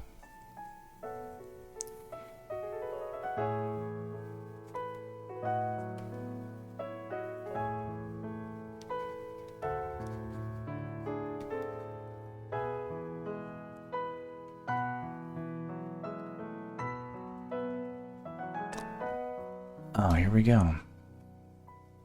All right, I know this is a quick one, so let's just watch it anyway.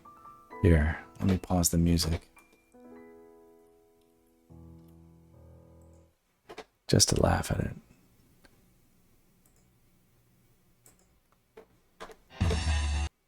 This will be fun.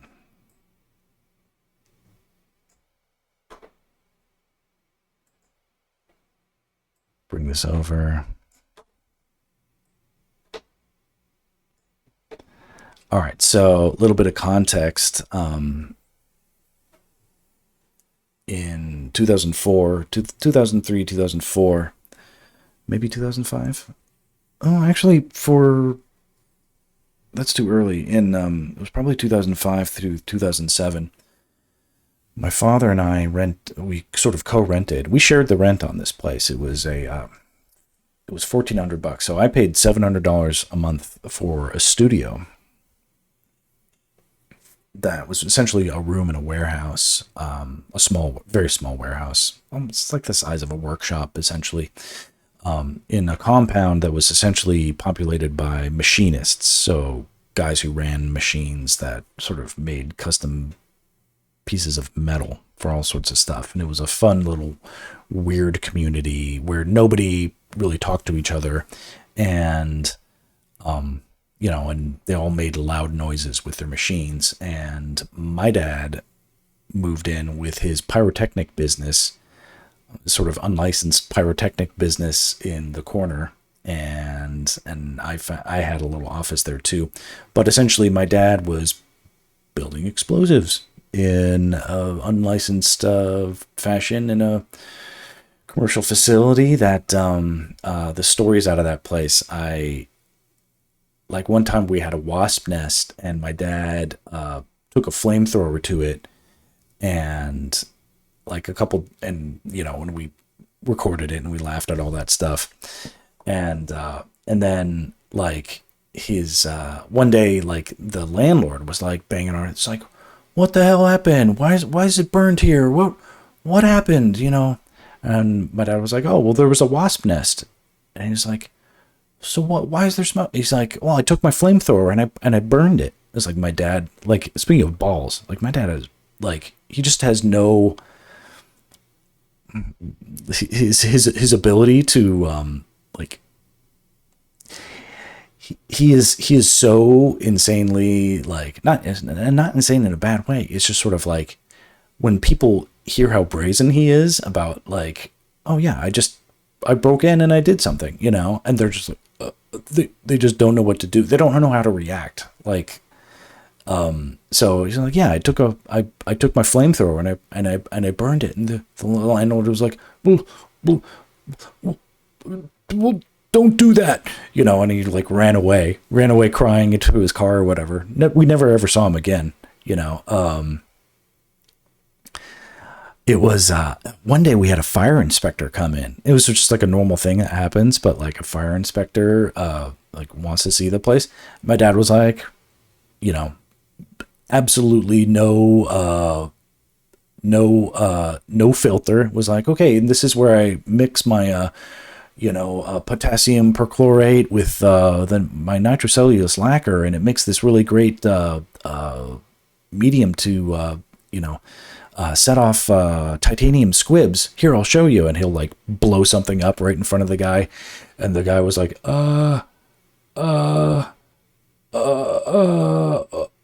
okay, you have fire extinguishers, right? And he's like, oh yeah, we got all sorts. And he was like, bust out his like fire extinguisher collection with all this stuff, and he's like, here, I'll show you. And he's like, sets a fire and he blasts it, and it was just like, the guy was like, oh okay, I might have to come back later with my supervisor. Thanks for the tour. And they never came back. It was so funny. It was like, by like being like so raw and unfiltered in a way that like people, it was like meeting a space alien. Like people would just be like, what did I just see? Who did I just interact with?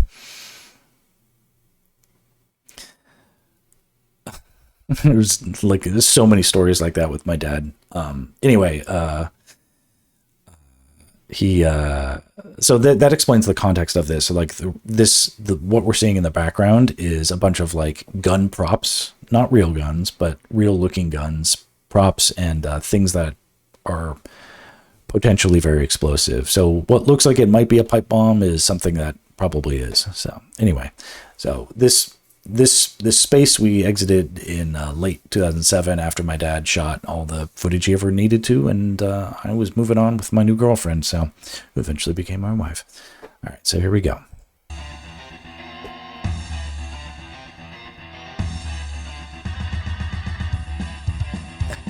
Okay, that's young me.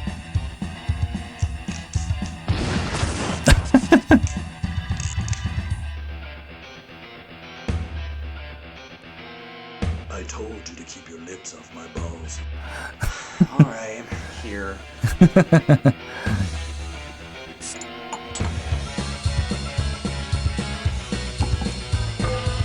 Guard your balls. I'm so telling Mom about this.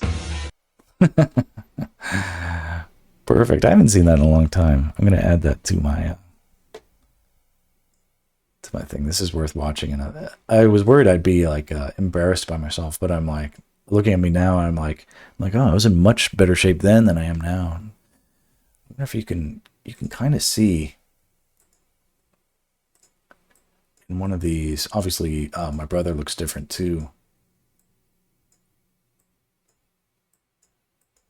I never get to wear wife beaters anymore. My wife, yeah, welcome to age. I'm trying to see, yeah.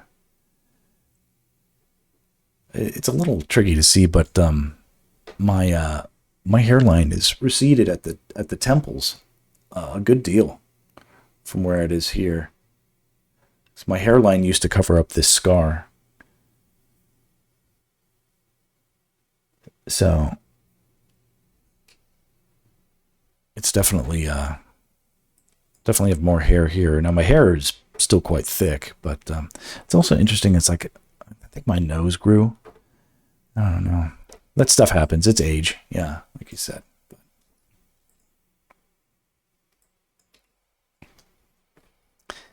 No biggie. All right, Sky, thank you for the trip down memory lane. Oh, yeah, my poor bro. Well, I mean, it's distinguished on him. If it was me, I would be unable to process my grief at looking. Like the gray hair on my beard, for instance, really ages me up. So now I actually tend to shave more than I normally would care to. There's nothing wrong with getting older, really, but I'm not aging especially gracefully, in my own opinion.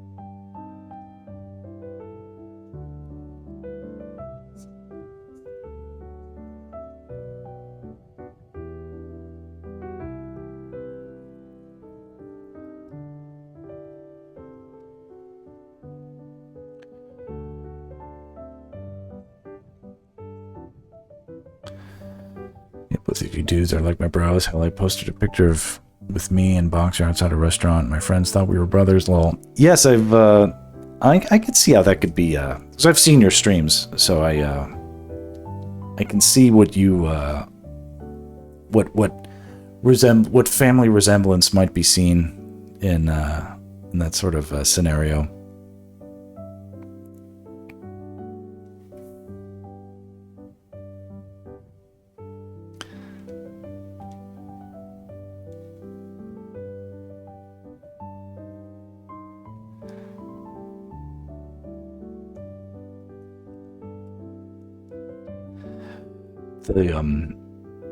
There's not as my brother has aged. He sort of clearly has a good amount of the genes that came more from my mom's side. Like his nose is a little more beak shaped, a little more. Oh, you're just short. Oh, you're not short. 5'6". That's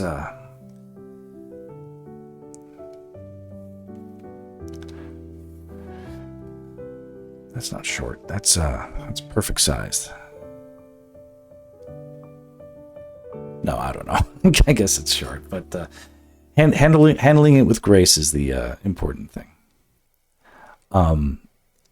Boxer is taller than me. He says he isn't, but it's difficult for me being the older brother, where I feel like when we stand next to each other, like I feel like he's taller than me. That kind of bugs me sometimes, but he insists that he's not taller than me.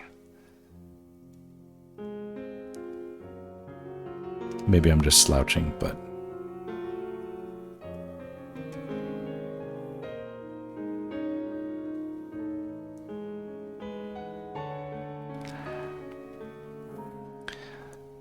there's no height when you stream, you know.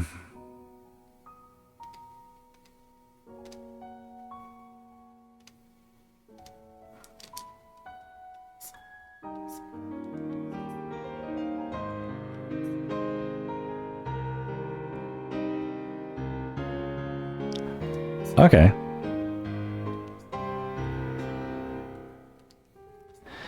Don't be shy about. You can post it anywhere. Like where I'm not a person who is like, oh, that doesn't belong in that thread or whatever. You just wherever you think it might apply.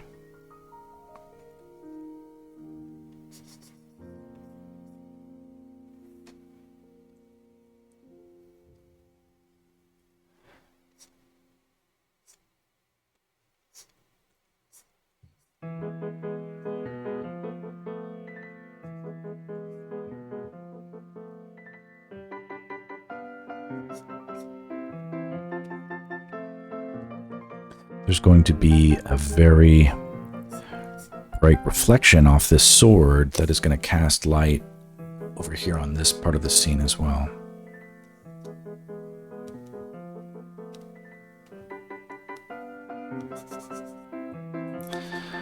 So as to sort of be the brightest part of the picture. I kind of do that a lot in my compositions. So if there's like a sword, I'll make it the brightest thing.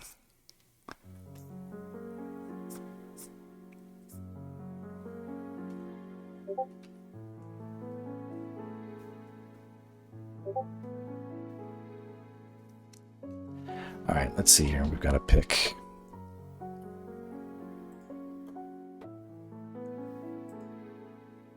Oh, must have gone into. Oh, here we go. Yeah. Okay. All right, man. I see what you mean. It's you're unfortunate.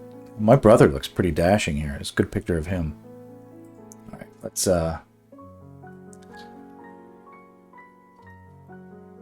You look handsome as fuck, so. We won't, Oh, is it okay? Do you... Only because we're talking about it. Do you care if I, show it in the... on screen? If you'd, prefer I didn't. It's not a big deal. Yeah, it's cool. Okay, cool. Also, everybody, hopefully already knows, but, Sky Shadow does cool streams. Join his Twitch channel. All right, my handsome bro, and often confused to be the missing third brother is Sky Shadow.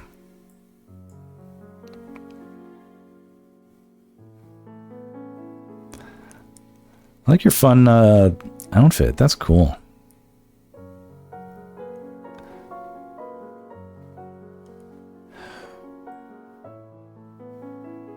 Where is this?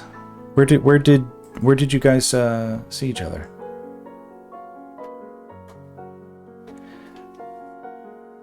Do you live in Chatsworth?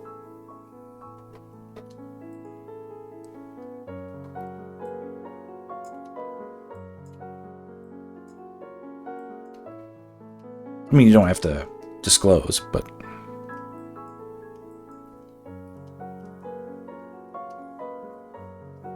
let's see here. Yokohama, I think, was the restaurant. Okay. I'm not actually familiar with that.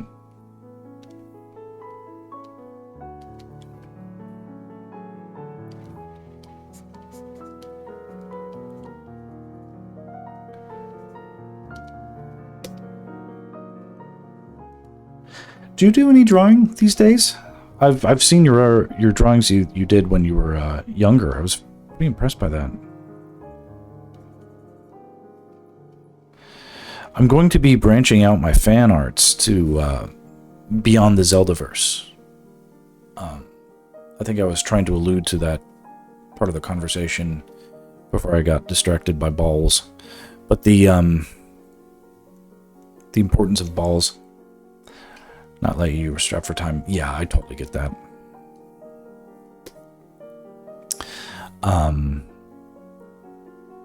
But like, I'm eventually gonna do like some, Final Fantasy fan art. I'm gonna sort of move in like chronological order, because I can't think of any better way to do it. But like Zelda is like the earliest pop culture influence for me. But I can move on to maybe less so Mario. I'll probably do like one Mario piece or something like that. But like. And I love Mario, and I played a lot of it, but I don't have as much to say right off the bat. At least I don't think I do. But I'm very interested in like doing like Metroid fan art, and eventually Final Fantasy fan art, eventually Street Fighter 2 fan art, maybe Mortal Kombat fan art. It's like, I don't know, like. It's just something that sort of speaks to, like, hey, these are my influences. This is me. I'm the product of all these different things that happened.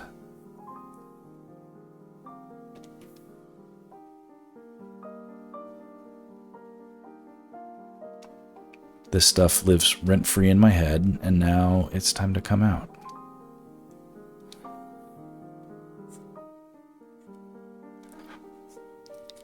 So that's sort of the purpose of all this, is if I'm going to have downtime because of all the stupid things happening in the world. I guess what happened today, or what in a couple of hours, the markets are going to open, and like who knows what's going to happen, but like I heard that crypto was just crashing. And I'm sure that's bad for a lot of people, but crypto and all this speculative stuff was so invasive in the entertainment fields, and it's like nobody was talking about it. But it's like that stuff affects like my clients, where it's like they're being distracted and propped up by fake speculative money, basically. And it's like so it was like entertainment is a funny business. So like when people are throwing like free money at it, it can't really resist it. And as a result, all the creative like incentives in the world, they got flipped on their head, and it became about like, you have an investment in Ethereum that feels like more like between like Bitcoin and Ethereum. And I don't own any crypto. And it's not like I'm against it in principle. I'm not. But human nature being what it is, this stuff is like obviously like shit coins and stuff like that, or there's the sort of scammy and gambly part of it, that is sort of seems to suck up all the oxygen in the room. I actually am a proponent of like digital currencies, wherein they can theoretically help reduce or even eliminate certain types of crime, or at least in my mind they should be able to. And yet, human nature being what it is, it feels like it's the opposite is happening. Anyway, I don't nothing to say about that other than the speculative investments into that stuff. Realistically, if I give them $20, I'm willing to lose it. It goes up or down, I don't really care. Indeed, hopefully no one that we care about is invested more than they can lose affordably.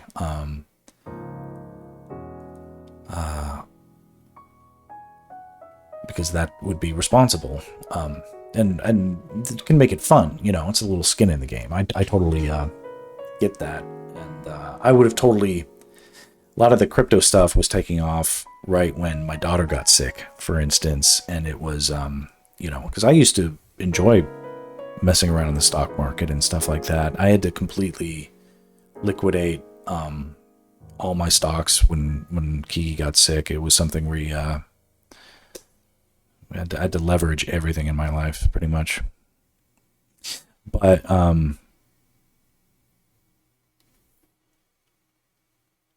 you know, it's probably for the best. Now it forces me to make my money the old-fashioned way, by drawing. Make money by drawing. It's honest.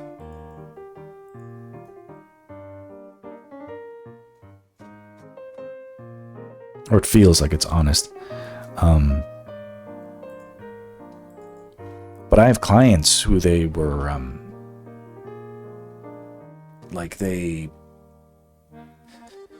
it's weird, but like crypto projects looking to like not be holding their own bag, like try to get involved into entertainment, sort of like to launder their shit. And I'm like, I'm not joking. Like this is a reality where like production studios and facilities are like, they were essentially being propped up by speculative investments and by like crypto outfits. It was like, oh, well, we're, you know, sort of like imagine like Bored Apes, like who have assets, quote unquote, worth money, quote unquote. But they also know that they're sort of holding a bag if they so they have to sort of like, so people looking to get rich are partnering with other people looking to get rich, and like my clients get caught in the crossfire, and before you know it, they're like owned by NFT projects, and that's bad for them, Pleased to hear that everything worked out for you, dude. What I heard about it, teared up. Yeah, it was really hard for a long time. No child deserved that shit. Certainly not. But yeah, everything is good. Knock wood. Knock wood. But I got no complaints today. No one's guaranteed another day. We all gotta take it one day at a time and do our best. But yeah, Kiki's great. She's right now she's sleeping next to my wife in my spot in the bed, so I'm gonna probably end up sleeping in her bed. There's like a fun musical chairs of bed spots.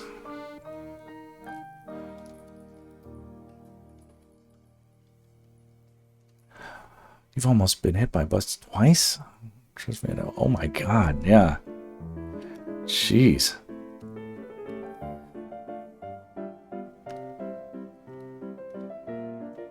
Angered the gods much? Jeez.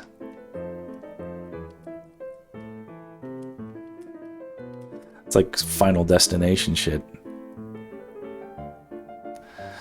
Anything but a bus. Yeah.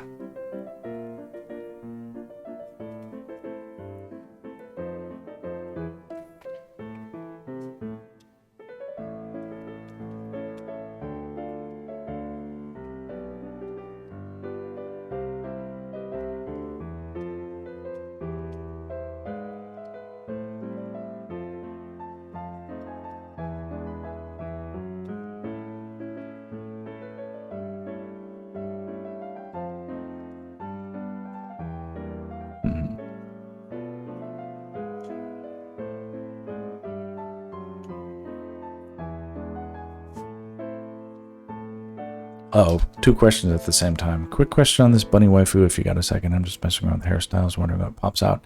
Do you want to post a link or post in the Discord? And then Sky Shadow, go ahead and ask a fun question.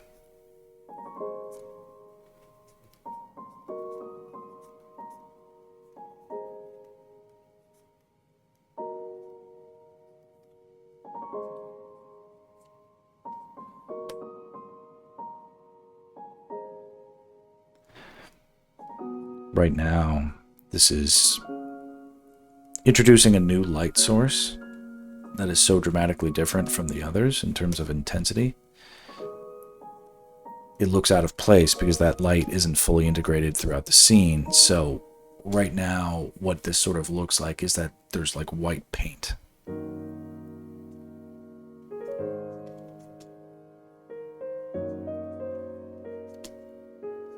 But once it's more integrated, it will,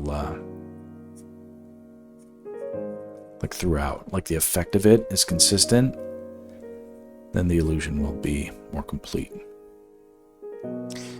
Oh, okay, this is a fun question. If you could go out, meaning choose your method of demise, yes, what would it be? I choose spontaneous combustion because it would be funny as fuck. I've thought about this.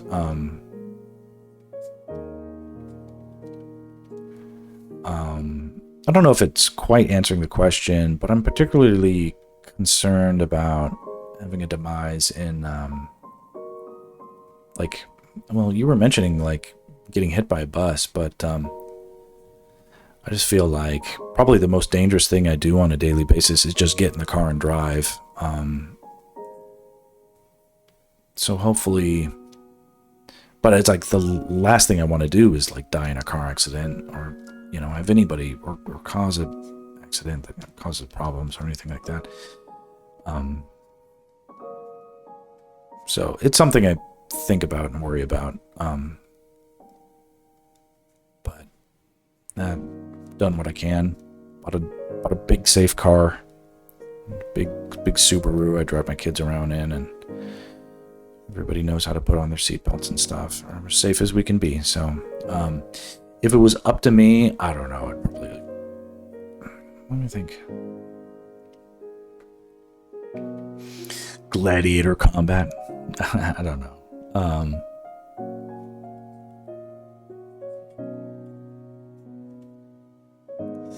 Man, I don't know what it would be.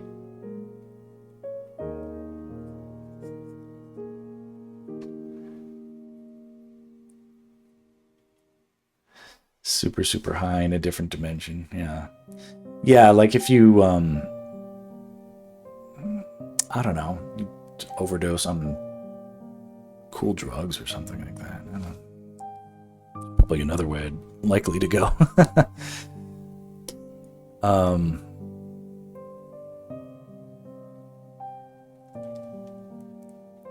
Yeah, I'd probably do that. Just like, well, it's like I'm not trying to be like chicken or anything like that, but I don't see much sense in. So I can definitely see some utility and like do something cool. Like, you know, we all know my dad.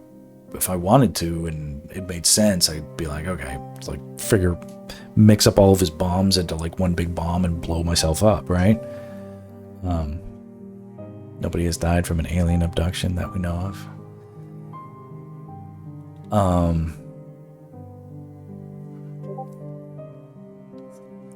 Okay, Scroll Reaper has theoretically posted. Let's see something. Waifu. Right, share your art. Here we go. Oh, this looks cool. I like it. I like that I can tell that it looks cool even just on the thumbnail, so that's good. I like the Easter stuff.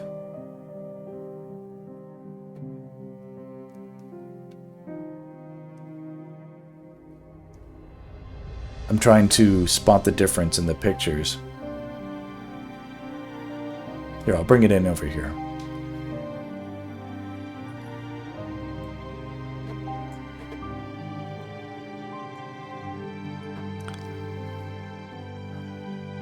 Oh, it's the hairstyles? Okay. They don't seem dramatically different. Okay, I see bangs here. I like the bangs. Yeah, but I like so upper right is kind of grabbing me. Is that what this is? 2? Yeah, something about the bangs.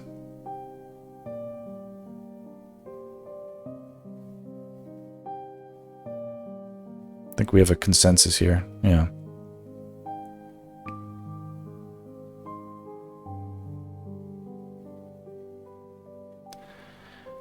Might be me, but I like a big cottontail, like a sexy, I don't know what, but it, I think it sort of is like a natural kind of like, focal point, right? If you don't mind me saying. So, don't be afraid to make a meal out of the tail maybe a little bit. All right. It's all the, keep us posted. Easter is just around the corner, as they say. But this is, I love this. It's got a lot of, you know, when you can tell you like something right away, like, that's awesome. Okay, cool. All right. We, give it up for Scrolly. We'd love to see the sharing of artistic masterpieces. Well done, well done.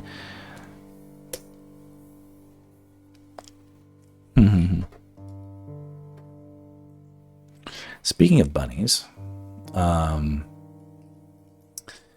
did you know that I have been to the Playboy Mansion? Opinions about Hugh Hefner aside, like I've never met the man. Obviously he's passed away now, but just a little bit of Max trivia. I've been to the Playboy Mansion. What? I've been to the Playboy Mansion, I think 3 times. 3 times.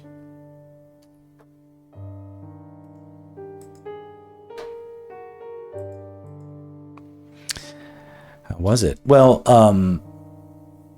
I was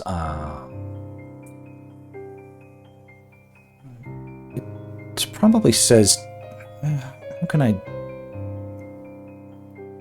be intelligent about this? Let's say I have a friend who knew people who worked at the Playboy Mansion. Let's just say that. And that I was able to go on a few tours of things. Did I do the things? I did not do anything crazy at the Playboy Mansion. The Playboy Mansion is actually like a business event place. Now, Hugh Hefner was still alive at the time. But that doesn't mean like you interact with him when you go to the Playboy Mansion. Mostly, when we would go, it was to like take people's friends who had never been, because they were they're like, oh, you can. It's like the person I knew who, you know, it was they essentially were in very high regard with the people who ran the Playboy Mansion, to the point where it was all to arrange a tour for people who might just be visiting from out of town was a matter of just picking up the phone call and saying, hey, can we do it on this day? You know, so they were sort of in a position to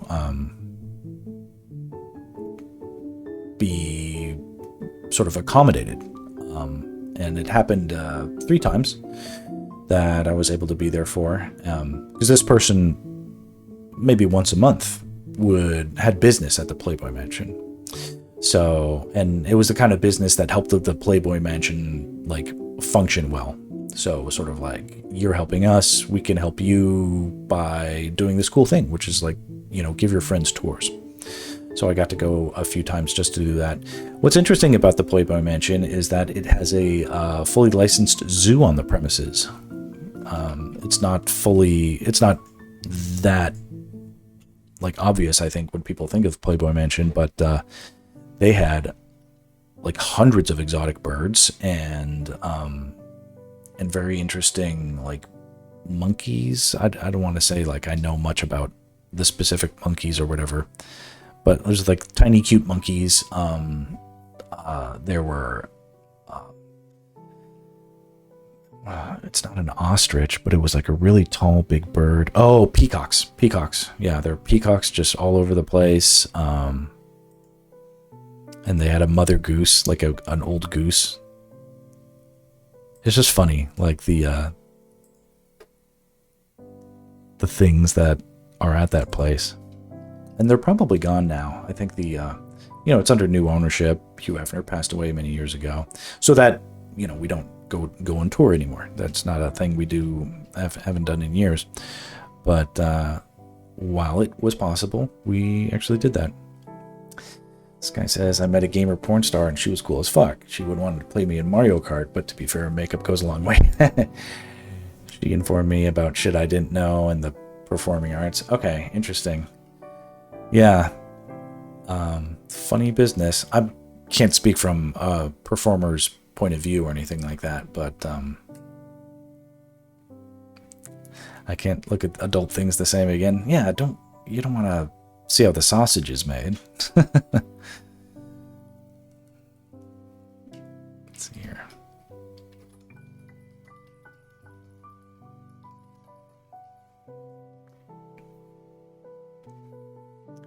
All right, now we're going to add a lot of light to this platform. Lots of light. So much light. The point is that like the light here is just sort of like blown out.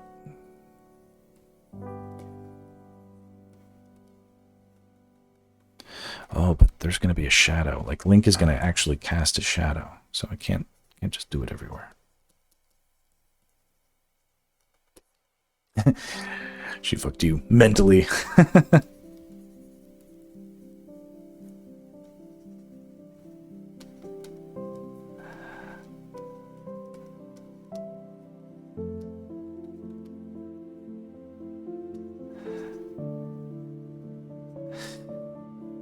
Being at the Playboy Mansion sort of like took away some of like, you sort of recognize it. I was like, oh, this is sort of like the way they treat it, like when you were, like there were so many people that work there, you just realized it's like, oh, this is like, I would compare it to like another institution like the Magic Castle, which is it's a magic club in Hollywood that pretty much everybody goes to like at least once.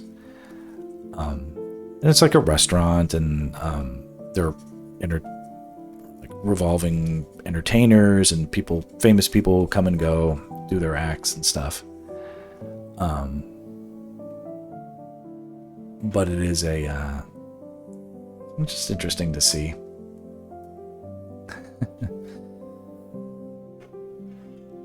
Got blown in mind.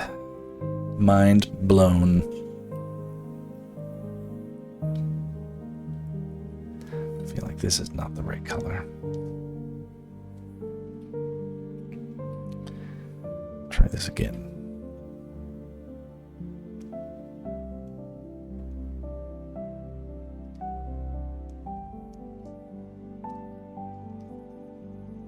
That feels better. A little bit closer.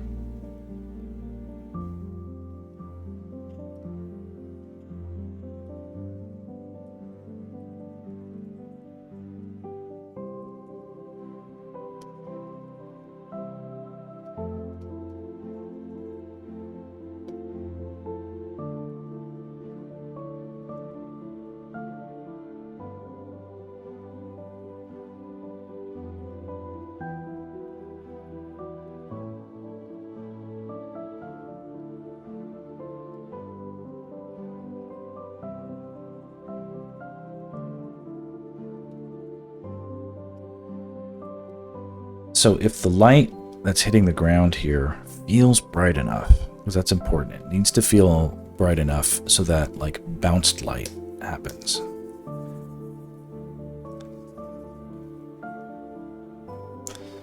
I want there to be a sense of light that bounces off the ground and feels like it hits these guys, like underneath them.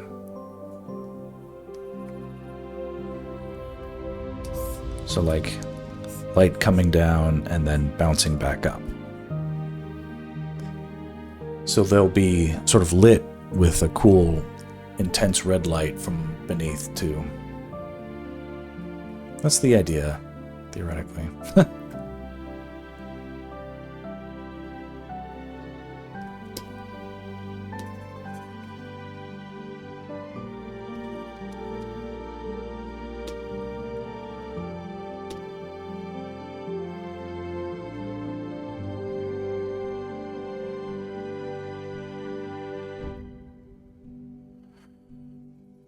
I think it will be sort of smart of me to not go too much longer. So maybe 5 more minutes. 5 more. You know, I know we're on a roll, but I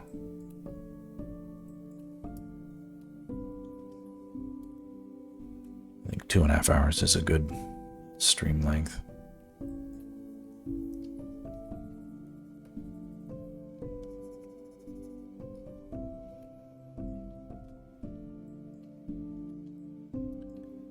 Let's get some light on this big moblin.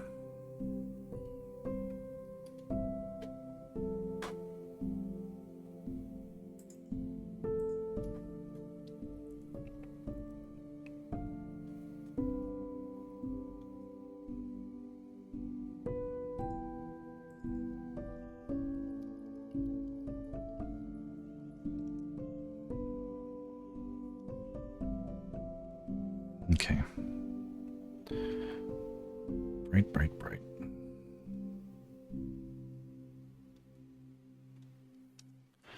Something like this. Yeah, that feels good. And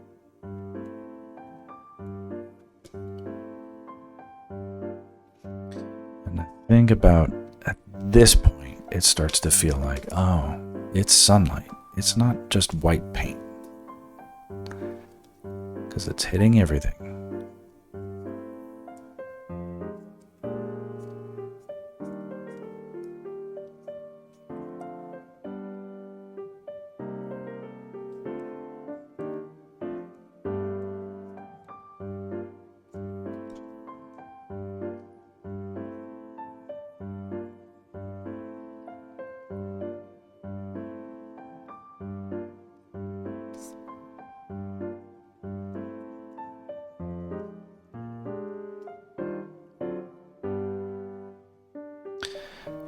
That's looking cool.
Sort of gives that.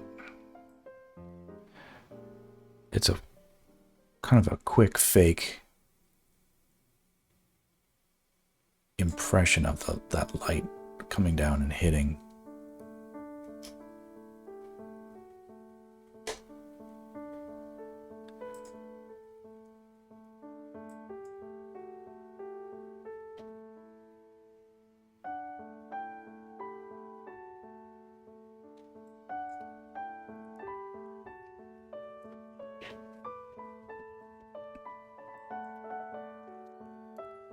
It's getting there, though.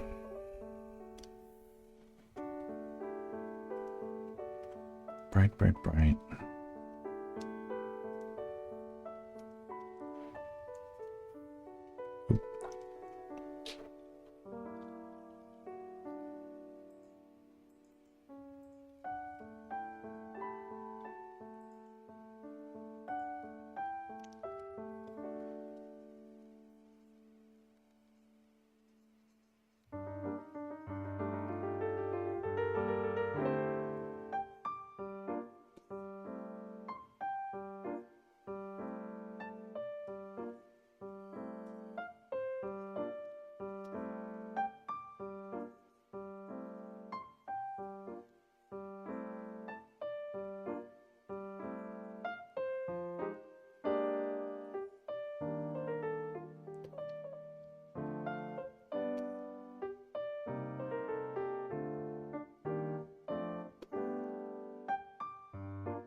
It's the bounce light is going to save this, because right now it's just so, there's too stark of a difference. But when,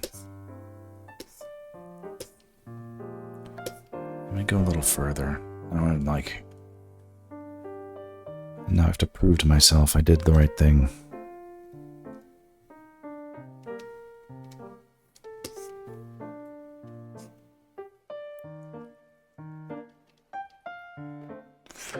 Oh, Max, by the way, if you can send the alpha of your brush, I can replicate it for Photoshop, Clip Studio, etc. I will send you that. I'm not sure it's as easy as you. It's not like I haven't tried. But I appreciate your help. I do not want to be trapped in Painterville forever.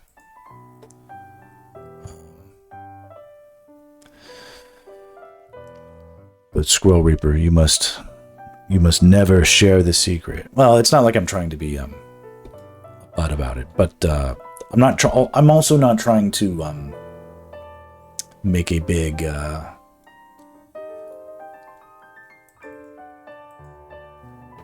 the all things being equal, I'd prefer a little bit more time to, like, you know, get my work out there before.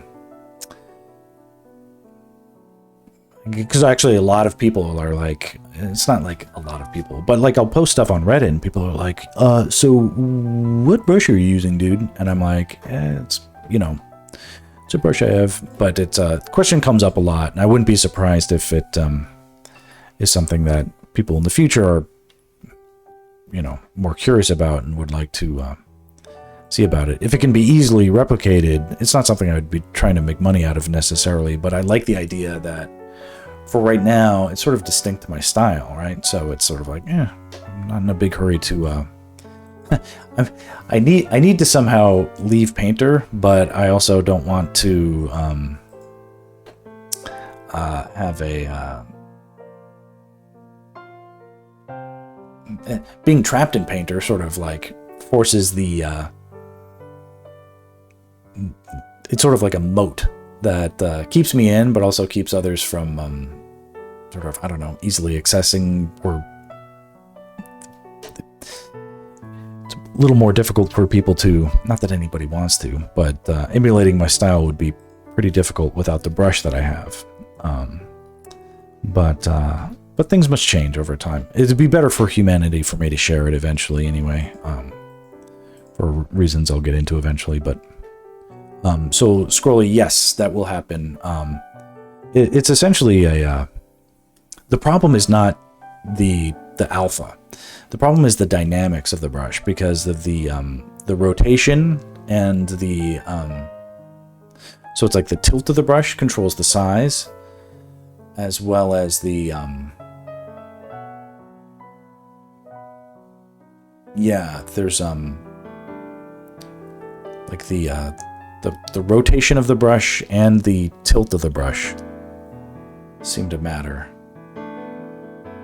So to sort of, it'll be easier, I think, over time to sort of do a better explanation as to what are the aspects that are necessary in order to completely replace it. But for all I know, there's like existing brushes already in Clip Studio or Photoshop that do what I needed to do. It's just I can't seem to find them that easily.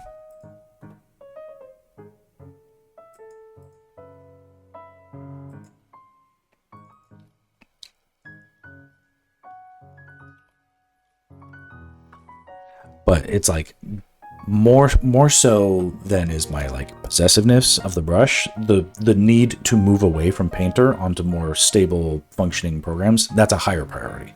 So it's like a slight hesitation, but it's also like a no-brainer. It's like if it this like Painter is not a sustainable program for me, unfortunately, or for anybody. I mean, unless they come out with a new version tomorrow that, you know, feels like it's like, okay, we're back, you know. But it doesn't feel like that's going to happen.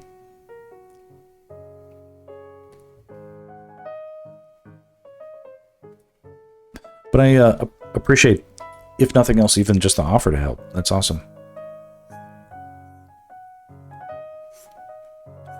Because I've been so locked into Painter, like I'm mostly like a noob at like all the different things that, like if there's Photoshop or Clip Studio or Krita, they can have all sorts of features that I'm just completely unaware of. I only use Photoshop mostly for like the lighting changes that I need to do and stuff like that. Or like I do very, very minimal, if not like near zero amounts of drawing in Photoshop. So like whatever cool stuff that is possible in the tools that it has, I'm not really taking advantage of that. It's like I'm agnostic to it.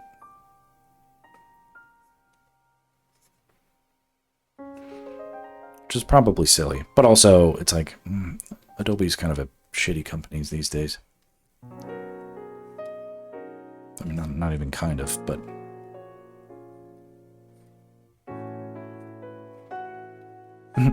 That's the nicest thing I can say about the people who make Painter is that they're so incompetent that they couldn't even manage to hop on the AI bandwagon, right?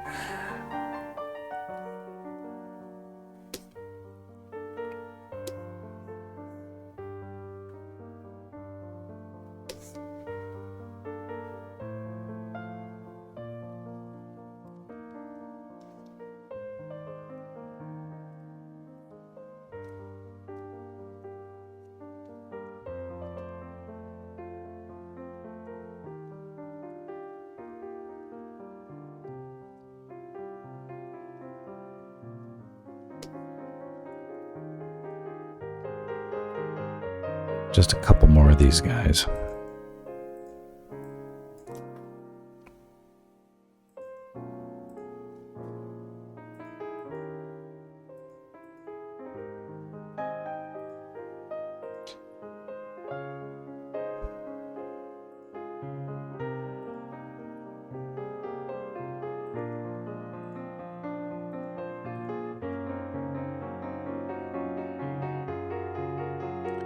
Do a quick save. Everybody save your work, whatever you're doing.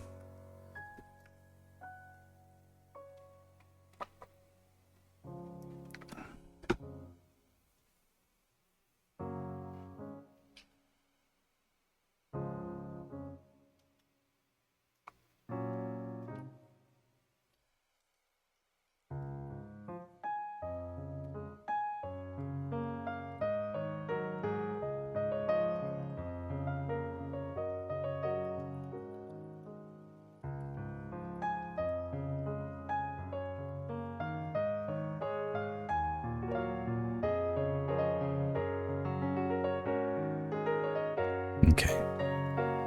Even these guys down here get hit with some sunlight.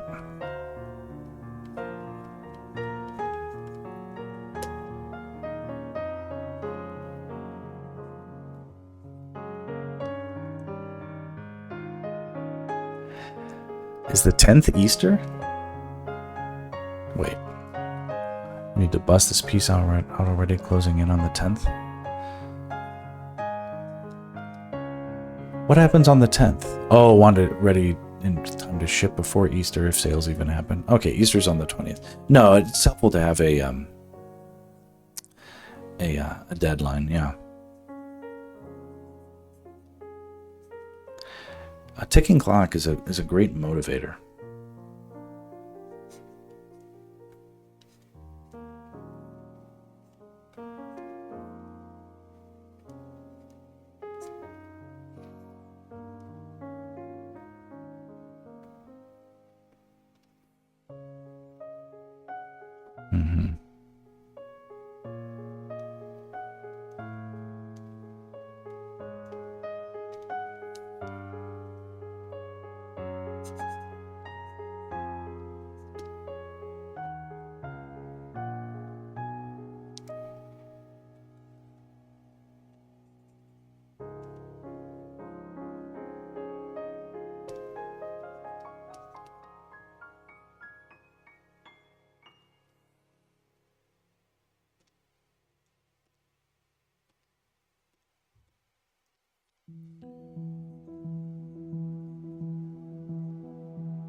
Let's see.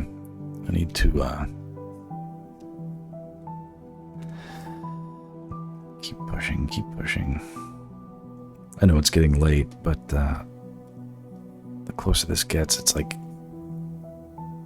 need more than ever to see if I made the wrong decision or if I need to because it's like if I wanted it to look one way and it doesn't look that way, or I don't know how to you're finally getting your mom to watch Lord of the Rings.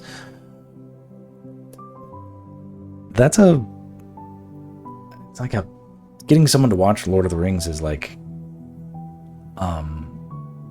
like a commitment, you know? They have to you're essentially sitting down to hand over 9 hours of your life. And I loved Lord of the Rings for sure, But where people are like, I don't know if I want to watch all that. It's like, I kind of get it.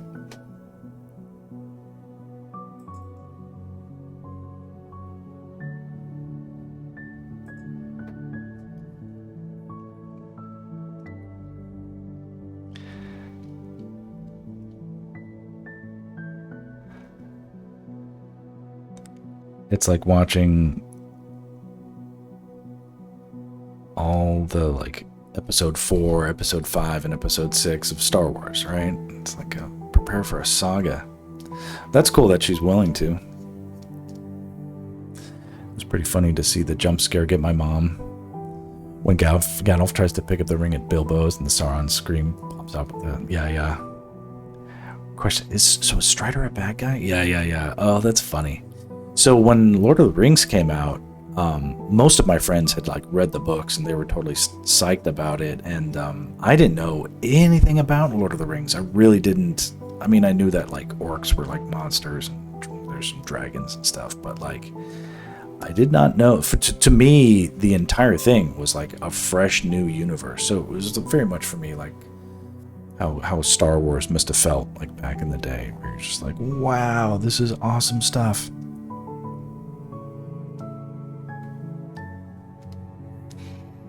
And yeah, I was with my friends, like we were all lined up outside the theater for like the midnight showing and stuff like that.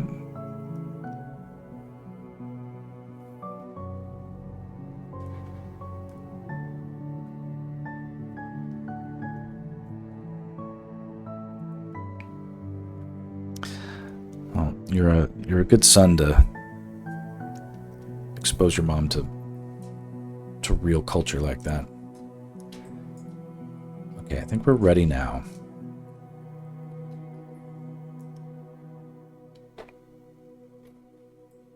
Oh, no, there is just a couple more things. I want to make sure.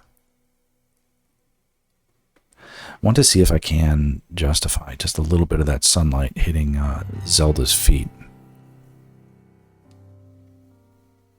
Something about that seems like it's important to me.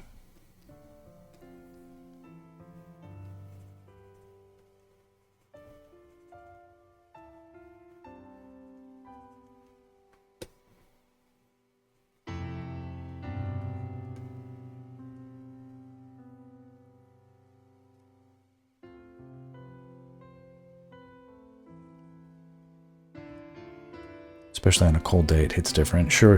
We got up right to before the one simply does not. Yeah. Okay. No, that's a good way to. That's good point in the movie to pause it and let people digest a little. It's like an intermission point, you know.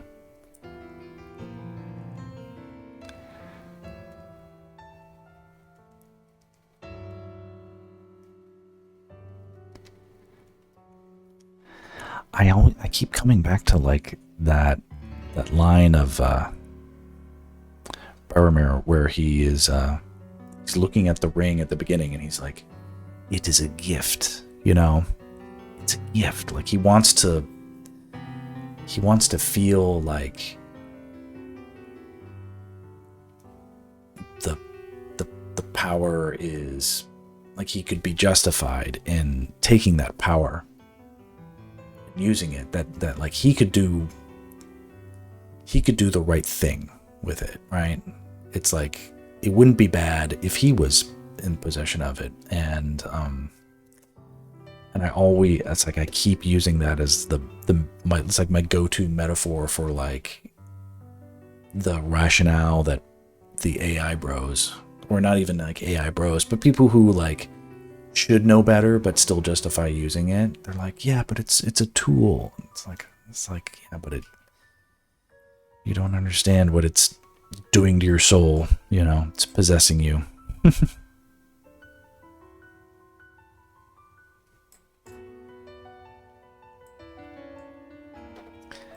Wants to control you. Okay, so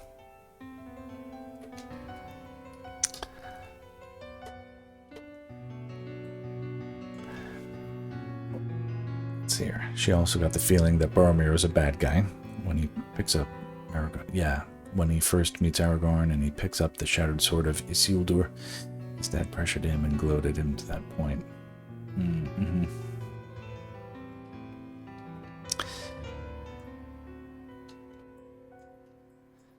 Definitely some complex motivations.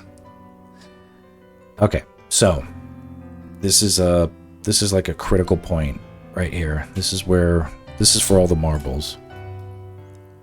Right here. What we're gonna do is we're gonna see how it looks. So we have the light coming down here, hitting here. And the bounced light is going to be sort of justified as like a saturated red or orange. So there's going to be some lighting effect on the underside of all these planes. You know. That will give it a really cool intensity, I think.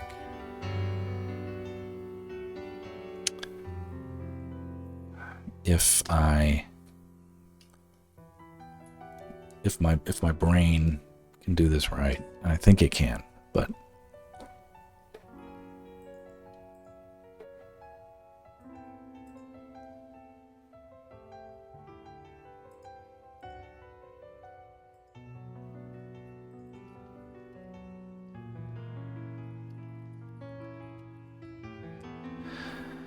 okay.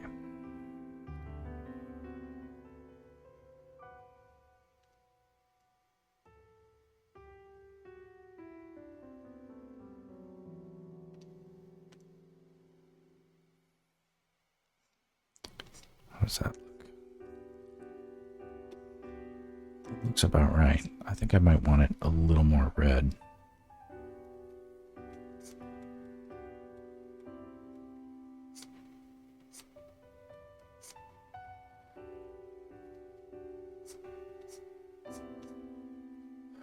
But yeah, that about does it. Like, that seems to have like a sense of what I wanted, which is like feeling real, like really capturing that light.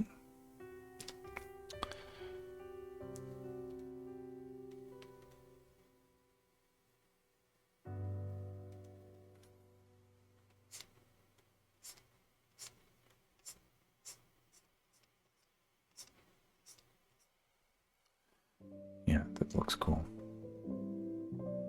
Okay, that's helping.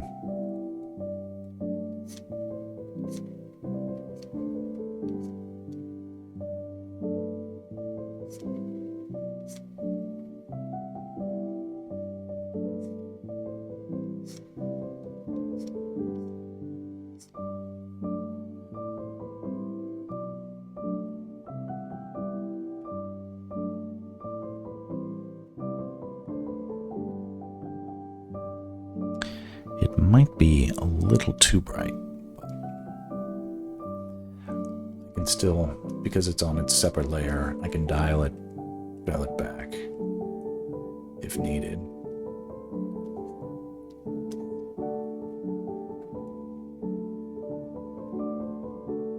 That does look cool though. Yeah. Okay, let's go a little bit further, because now I'm jazzed.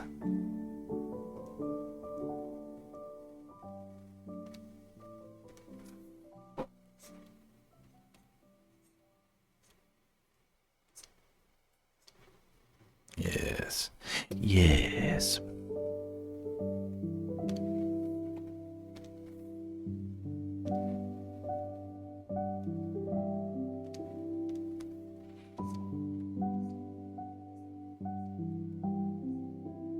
It is getting so late, though. I will have to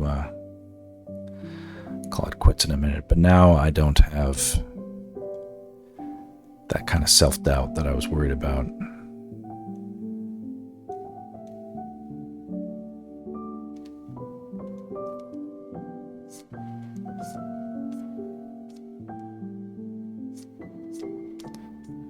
That kind of hesitation where it's like, do I have the skill to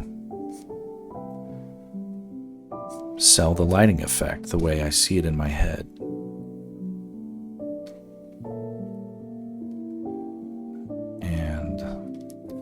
I may not get it perfect, but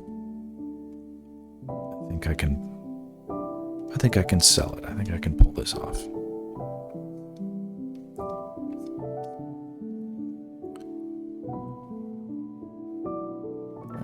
It's looking cool.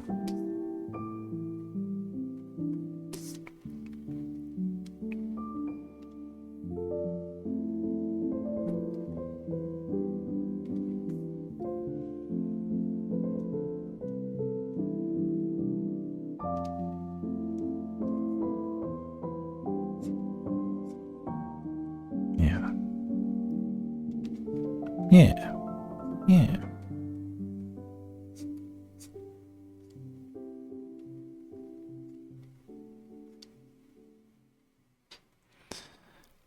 It's so impossible to draw Link at this kind of like super small scale. But I'm gonna try it anyway.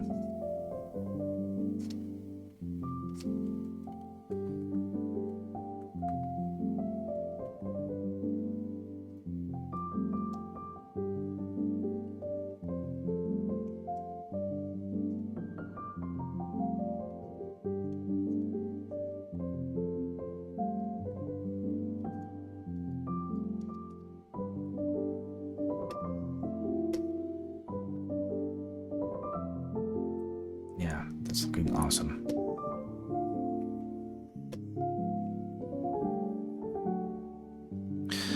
Yay! All right, cool.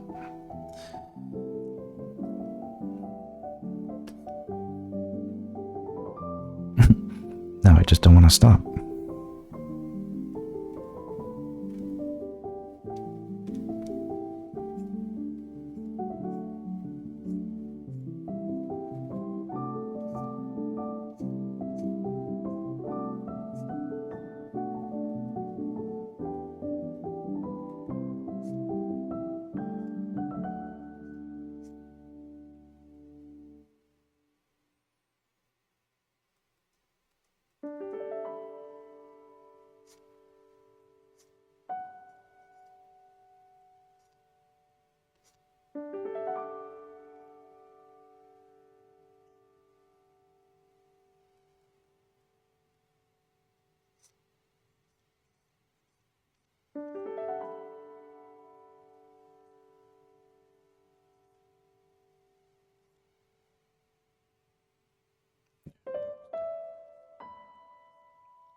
Just a few more things.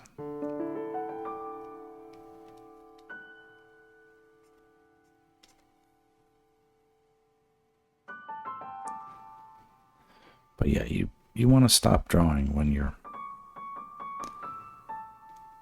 drawings aren't looking good anymore, right? I don't know if I'm quite there yet, but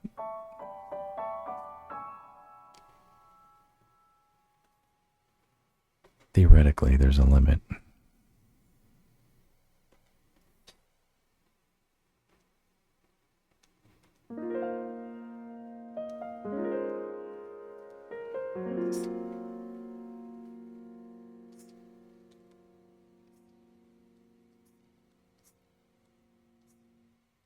Okay, yeah. I think I'm reaching that limit.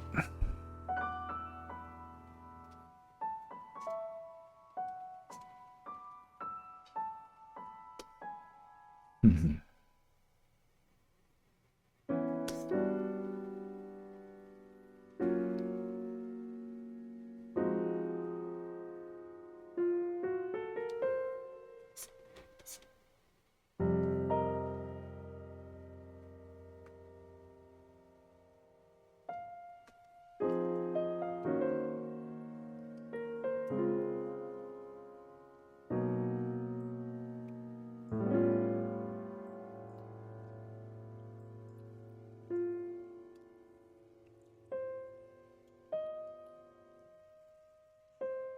Can't stop. Possessed.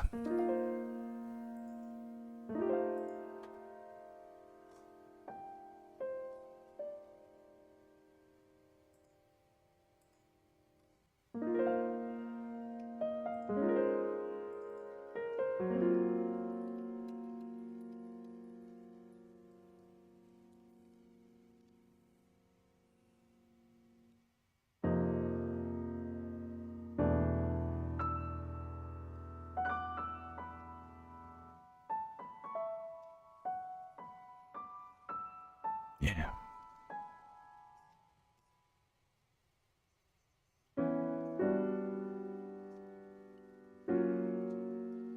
Look at the effect of this awesome bounce light right here. Does so much.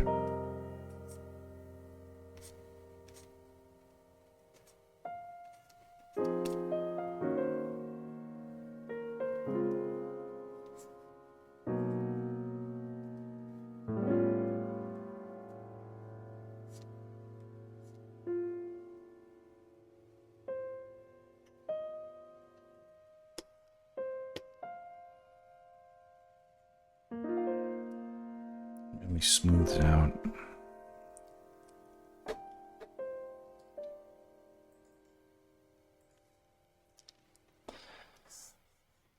That initial harshness.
Well, Reaper, when you have your stickers ready to go, I'll totally order one. I'll make sure that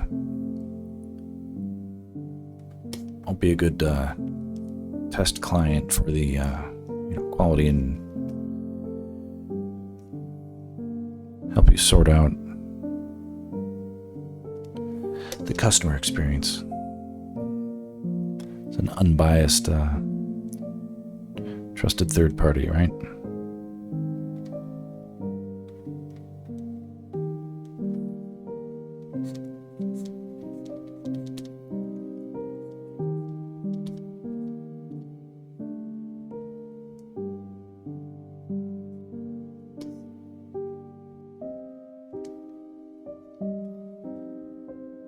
This is starting to look really cool. Oh, I'm so jazzed.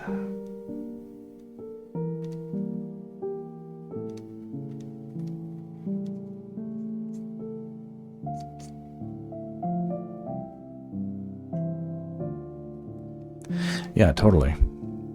Did you sort out, are you still in limbo with like the Etsy shop?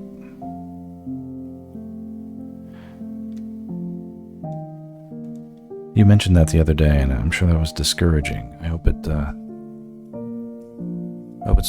resolvable eventually.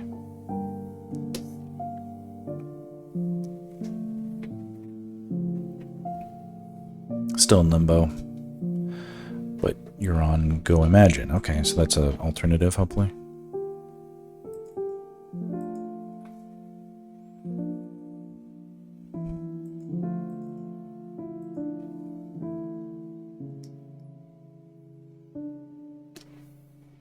Well, whenever you have something ready, even as like a testy, put in the share your creations or whatever it was, the Discord, like plug your stuff. Definitely, don't be shy about that. I can't imagine everybody will order tons and tons of stuff, but it will be at least an opportunity for us to check it out. I'd like to think we have a decent community of, helpful exchange and critique.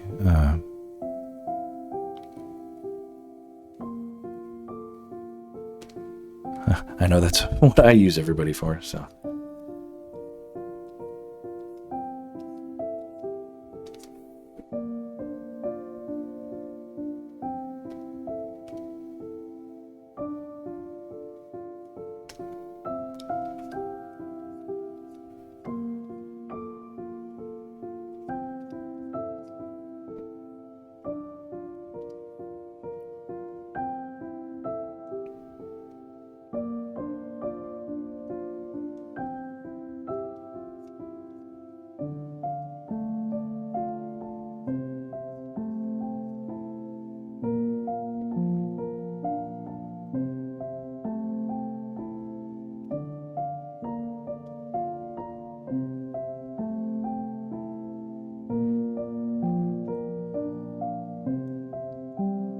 The cut they take is higher, but some of the money goes towards children in need. Oh, that's good. So that's pretty cool. They seem super responsive too. Okay, cool.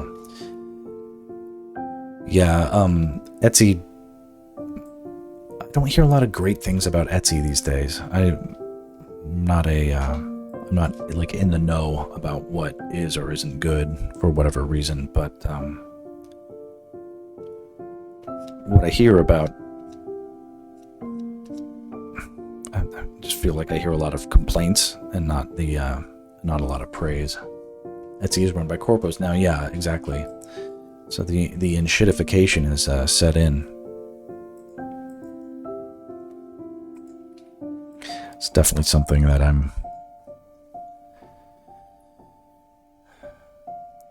guess I'm not personally dealing with it, but it's like there's a part of my brain that is sort of like, oh, I could set up an Etsy shop and like sell prints, and I'm like, ugh, it feels like it's like a hassle and like another layer of shit that I can't control that will ultimately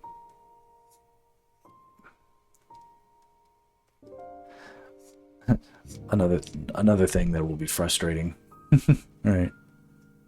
It's a rock and a hard place because the majority of the market is there. Yes, ultimately I've sort of come to the realization that it's like, well, you have to sort of meet the market where it is, right?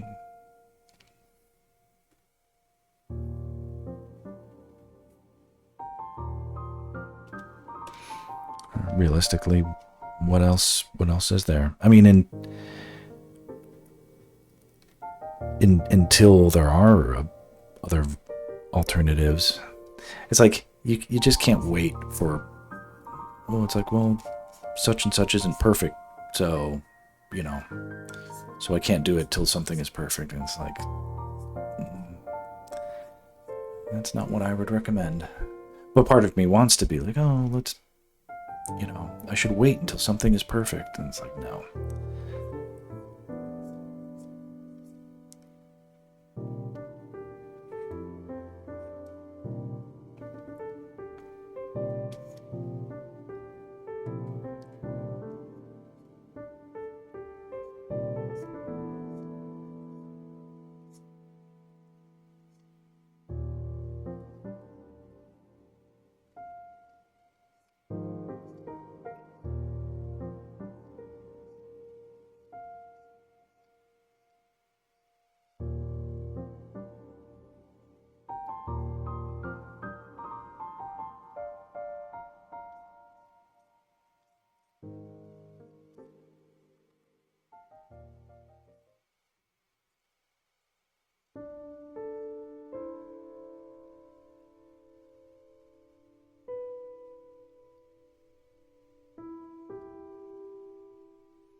Yeah, happy about how this is looking. Because it feels like the light is making sense and it looks cool.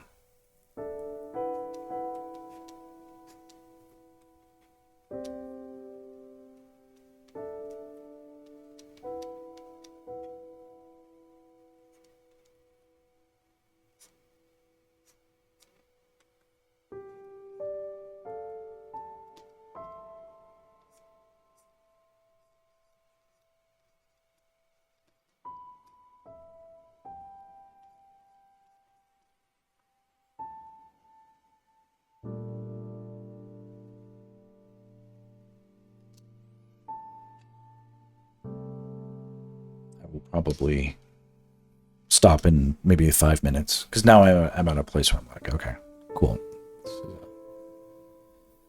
great, it's looking great, and I have a lot of drive to jump into it again tomorrow, first chance.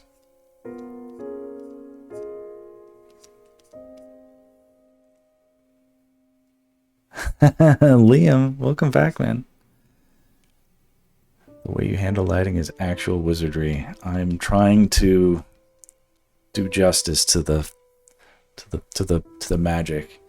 I'm doing well. I hope you're well, man.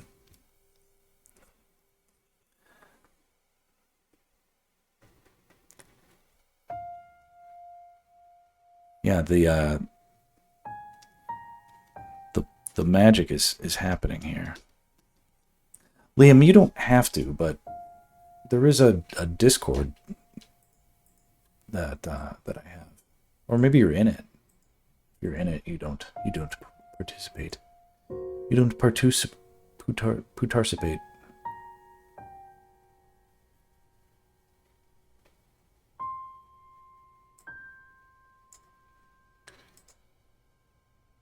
Now I'm going to officially official.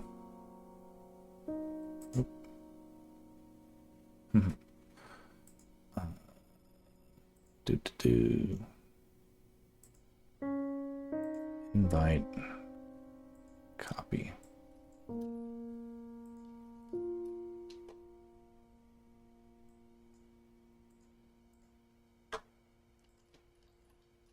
All right, if you want to join the Discord, you don't have to though.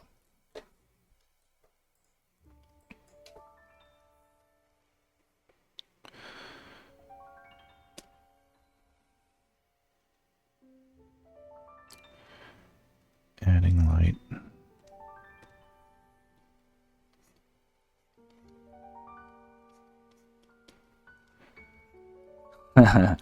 But you know, Liam, the whole reason I'm coloring these at all is because you issued that challenge. You don't know it, but like your sort of insistence that I must have had some sort of masterful ability to color these. I took that up as a little bit of a challenge, and so therefore I'm a little grateful to you. It's a blessing and a curse, you know.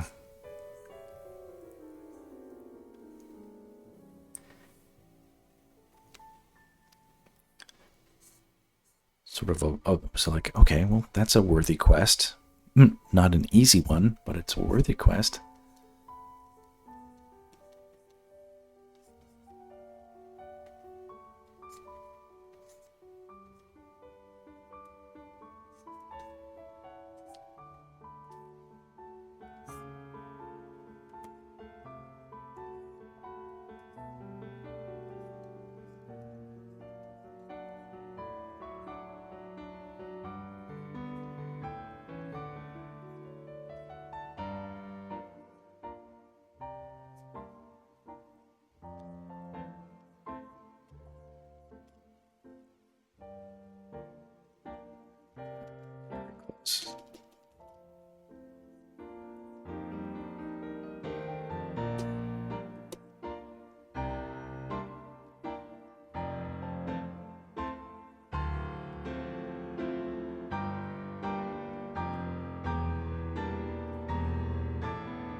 One habit that made the biggest difference in your improvement?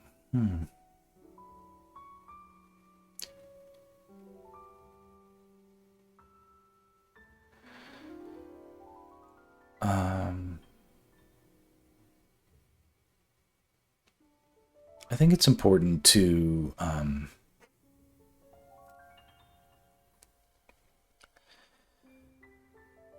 mean, like I being honest with myself about what I mean, it's like I've always been able to draw really well. As a result, it was sort of like has this effect of being like, okay, well then I'm a really good artist, but that's a whole lot of moblins, yeah. Welcome back, Arctic Wolf. Yeah, I don't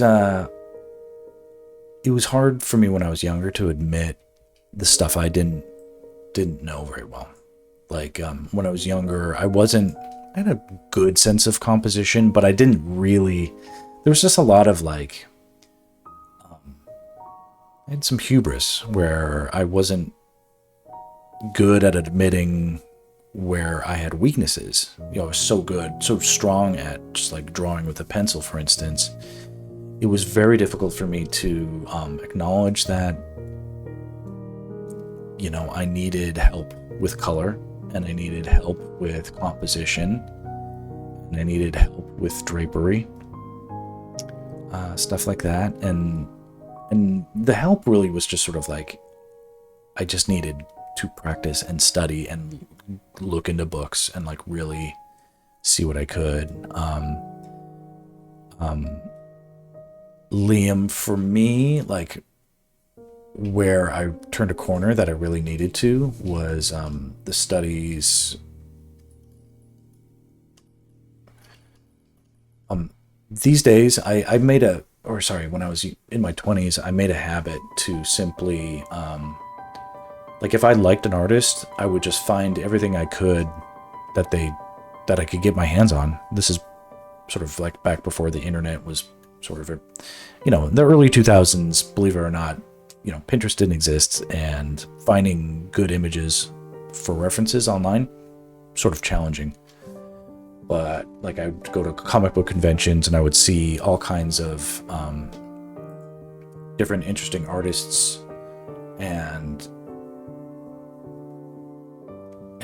but I knew that like if I sat down and just copied their, I'm not talking about tracing, of course. It's like, no, do your best to make a study, a copy, right? And like really carve out time to concentrate. It's like not just a one-off, do one and then another and another and another. It's like as many as you could of like this guy's art or that girl's art until you feel like you really get what is going on there. There's something about it was resonating in you that made you, that drew you to it. What is it? Figure out what that is, and adapt it. Liam, you're amazing at drawing, so I'm not really sure what help you might need, but this book, Dynamic Wrinkles and Drapery, was really helpful for me to understanding the way that clothes sit on a body helps a lot.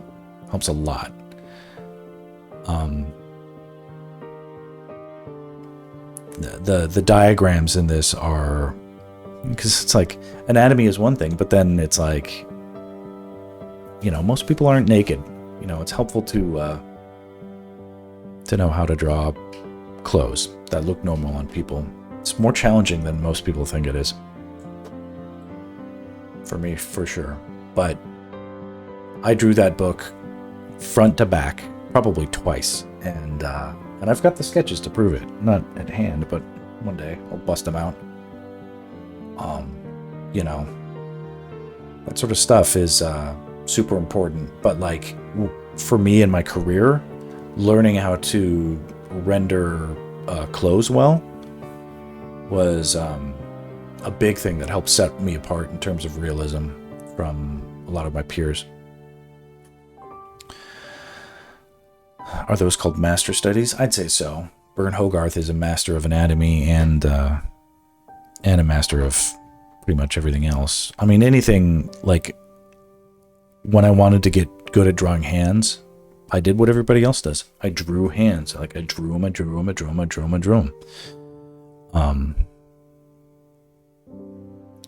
There's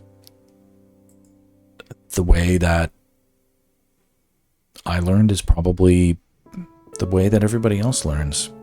Now it probably sticks in my head a lot better than most people. Though I don't know that for sure. Would I want to be able to draw like Aaron Blaise and Robert Bateman? Who's Robert Bateman? Ah, okay. So these yeah. Arctic Wolf artist, yes.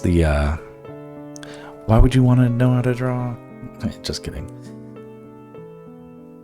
That's is that a painting? That's funny. Obviously these look like photographs, but they are indeed paintings.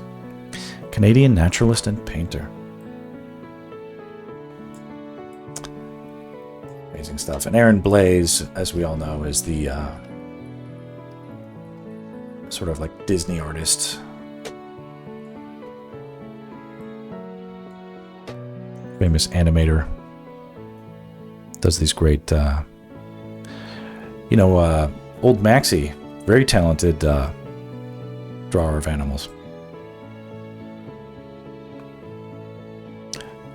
Maybe one day we'll do some studies of that. So yeah, guys, this is this piece that I'm doing. This is the last of the concentrated Zelda efforts. There will be more Zelda art, but this is sort of the big, culminating, remaining bit that needs to get knocked out before I move on to other stuff. So it's very cool for me to sort of be about here. Okay, so now that this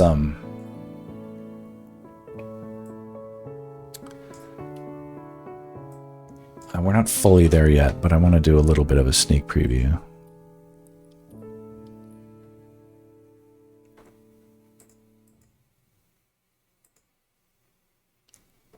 So it's not shouldn't exactly be like this.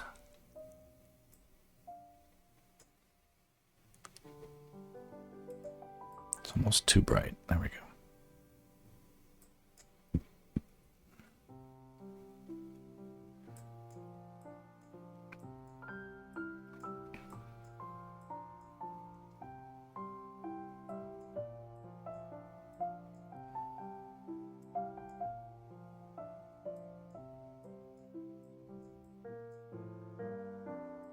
Somewhere in this neighborhood, like if you can see the relative brightness now, this will be closer to the sort of impact of the final piece. I can see 1,000 things that need to get tweaked though, so we're not there yet, but this will probably be close to the sort of exposure level. This highlight on the sword is way too whack. I need to take that down a notch, but yeah, this is essentially the intent here. Let's see, I think Tsukushi makes very beautiful environments. Let me see here. So, Arctic Wolf, do you do a lot of studies? Like, do you have, if I challenged you to say, hey, show me something of Aaron Blazes that you've made a study of, do you have that? Do you have that at hand? Not to challenge you, but... And what's my favorite kind of thing to draw? Yeah, you have a couple in hand. Good. That's essentially the advice, is make studies of what you admire. The artists that you admire and the things that you admire. Just do that. I think it absorbs into your subconscious over time. And making studies is easier than making original art. So it's sort of like do the easy thing and, you know, it's like when you don't have time to do the hard thing or you don't have, you know, the drive to do the hard thing, then do the easy thing. Make a study. Making a study should be like the easy thing. The answer's right there, right? You just copy it and you get better at that sort of thing and you learn at the same time. It's like a no-brainer. Been doing less of them as you're working on animations for university. I recall this, yes. You were going to animation school in Canada? Is that correct? You still are? Or was that, almost remember, it's been a while since you were in the chat. I need to learn storyboards and environments. Still hasn't clicked. Well, you know who knows a very good storyboard artist is me. You transferred to a university in Taiwan. Okay, I recall. Yeah, Canada was not, the gears were not meshing.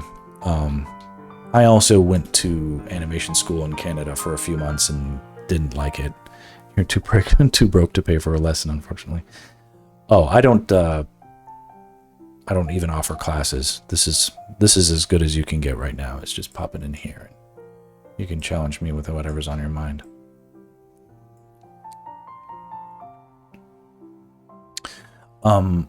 I must unfortunately announce that it is time for me to wrap up this stream because I've been going about 3.5 hours now. That's much later and much longer than I normally do.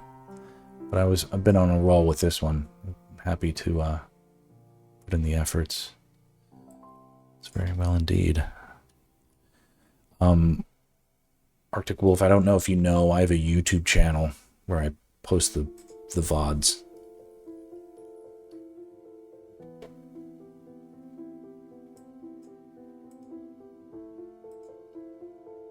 I'm very near to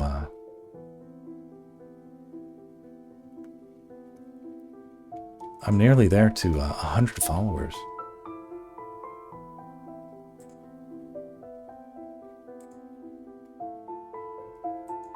How do I do this? How do I make a...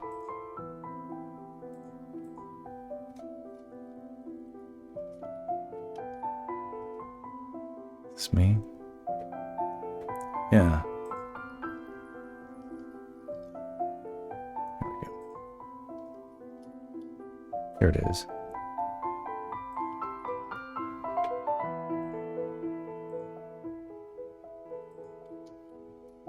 There you go. There you go. All right, everybody follow me on YouTube so I can have 100 subscribers. That would be nice. once I have the design down, right, let's see here. I'm working on designing my first original character design for a show I'm working on. Did you join my Discord yet?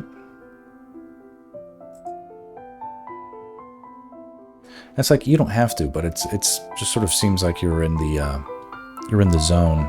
Okay, let me pull it up. The reason being, it's like, you know, because I'm not usually streaming at this hour, so it's like if this is the best time for you to check out a Discord, then it's a little bit tricky. Or is it the best time to check out a stream? It's a little bit tricky because I'm not usually streaming at this time. Oh, you post on Kara. I don't really use Kara. Are you having a lot of fun on Kara?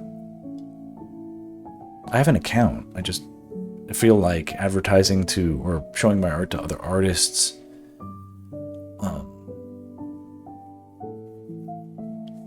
Like it feels like nice, but I don't know.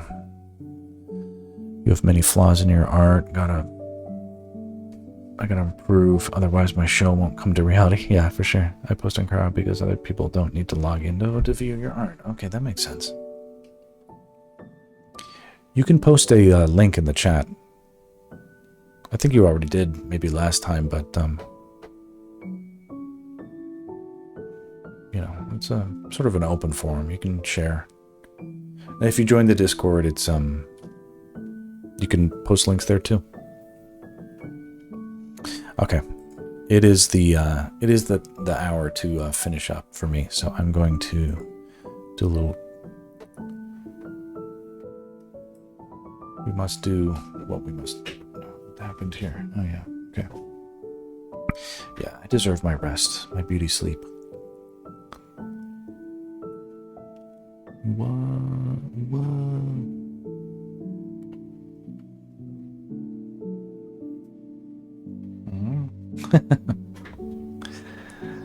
All right. No, Liam, thank you for popping in. Everybody, Liam's an amazing artist. Liam, you join my Discord and post your links. Everybody should see the cool stuff.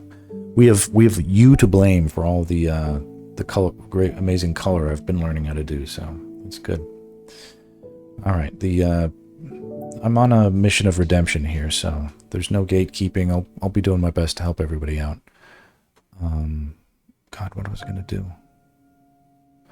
Oh yeah, I remember now. All right. The Discord link is there. Here. Didn't we do that? Okay, here. Coming up. It's coming up. Here it's here. It's giving me shit. Here. Here it is. Okay. There you go, bud. The little linky link. Looks good. Follow me on YouTube so I can have 100 subscribers. That'd be nice. All right. There's the sound. Okay. And now it is time to bid adieu. All right. I appreciate everybody keeping me company tonight. Made a good push on this. Looks good now. Very excited to finish it off. Move on to other cool projects. So that's good stuff. Arctic Wolf, thanks for joining. Liam, great to see you. Scrolly, always a pleasure. Always, always. And then everybody else, Sky Shadow, hopefully you're asleep. Charity, thanks for popping in. It's a good, fun stream. Glad I did this. All right. Catch you next time. Adios.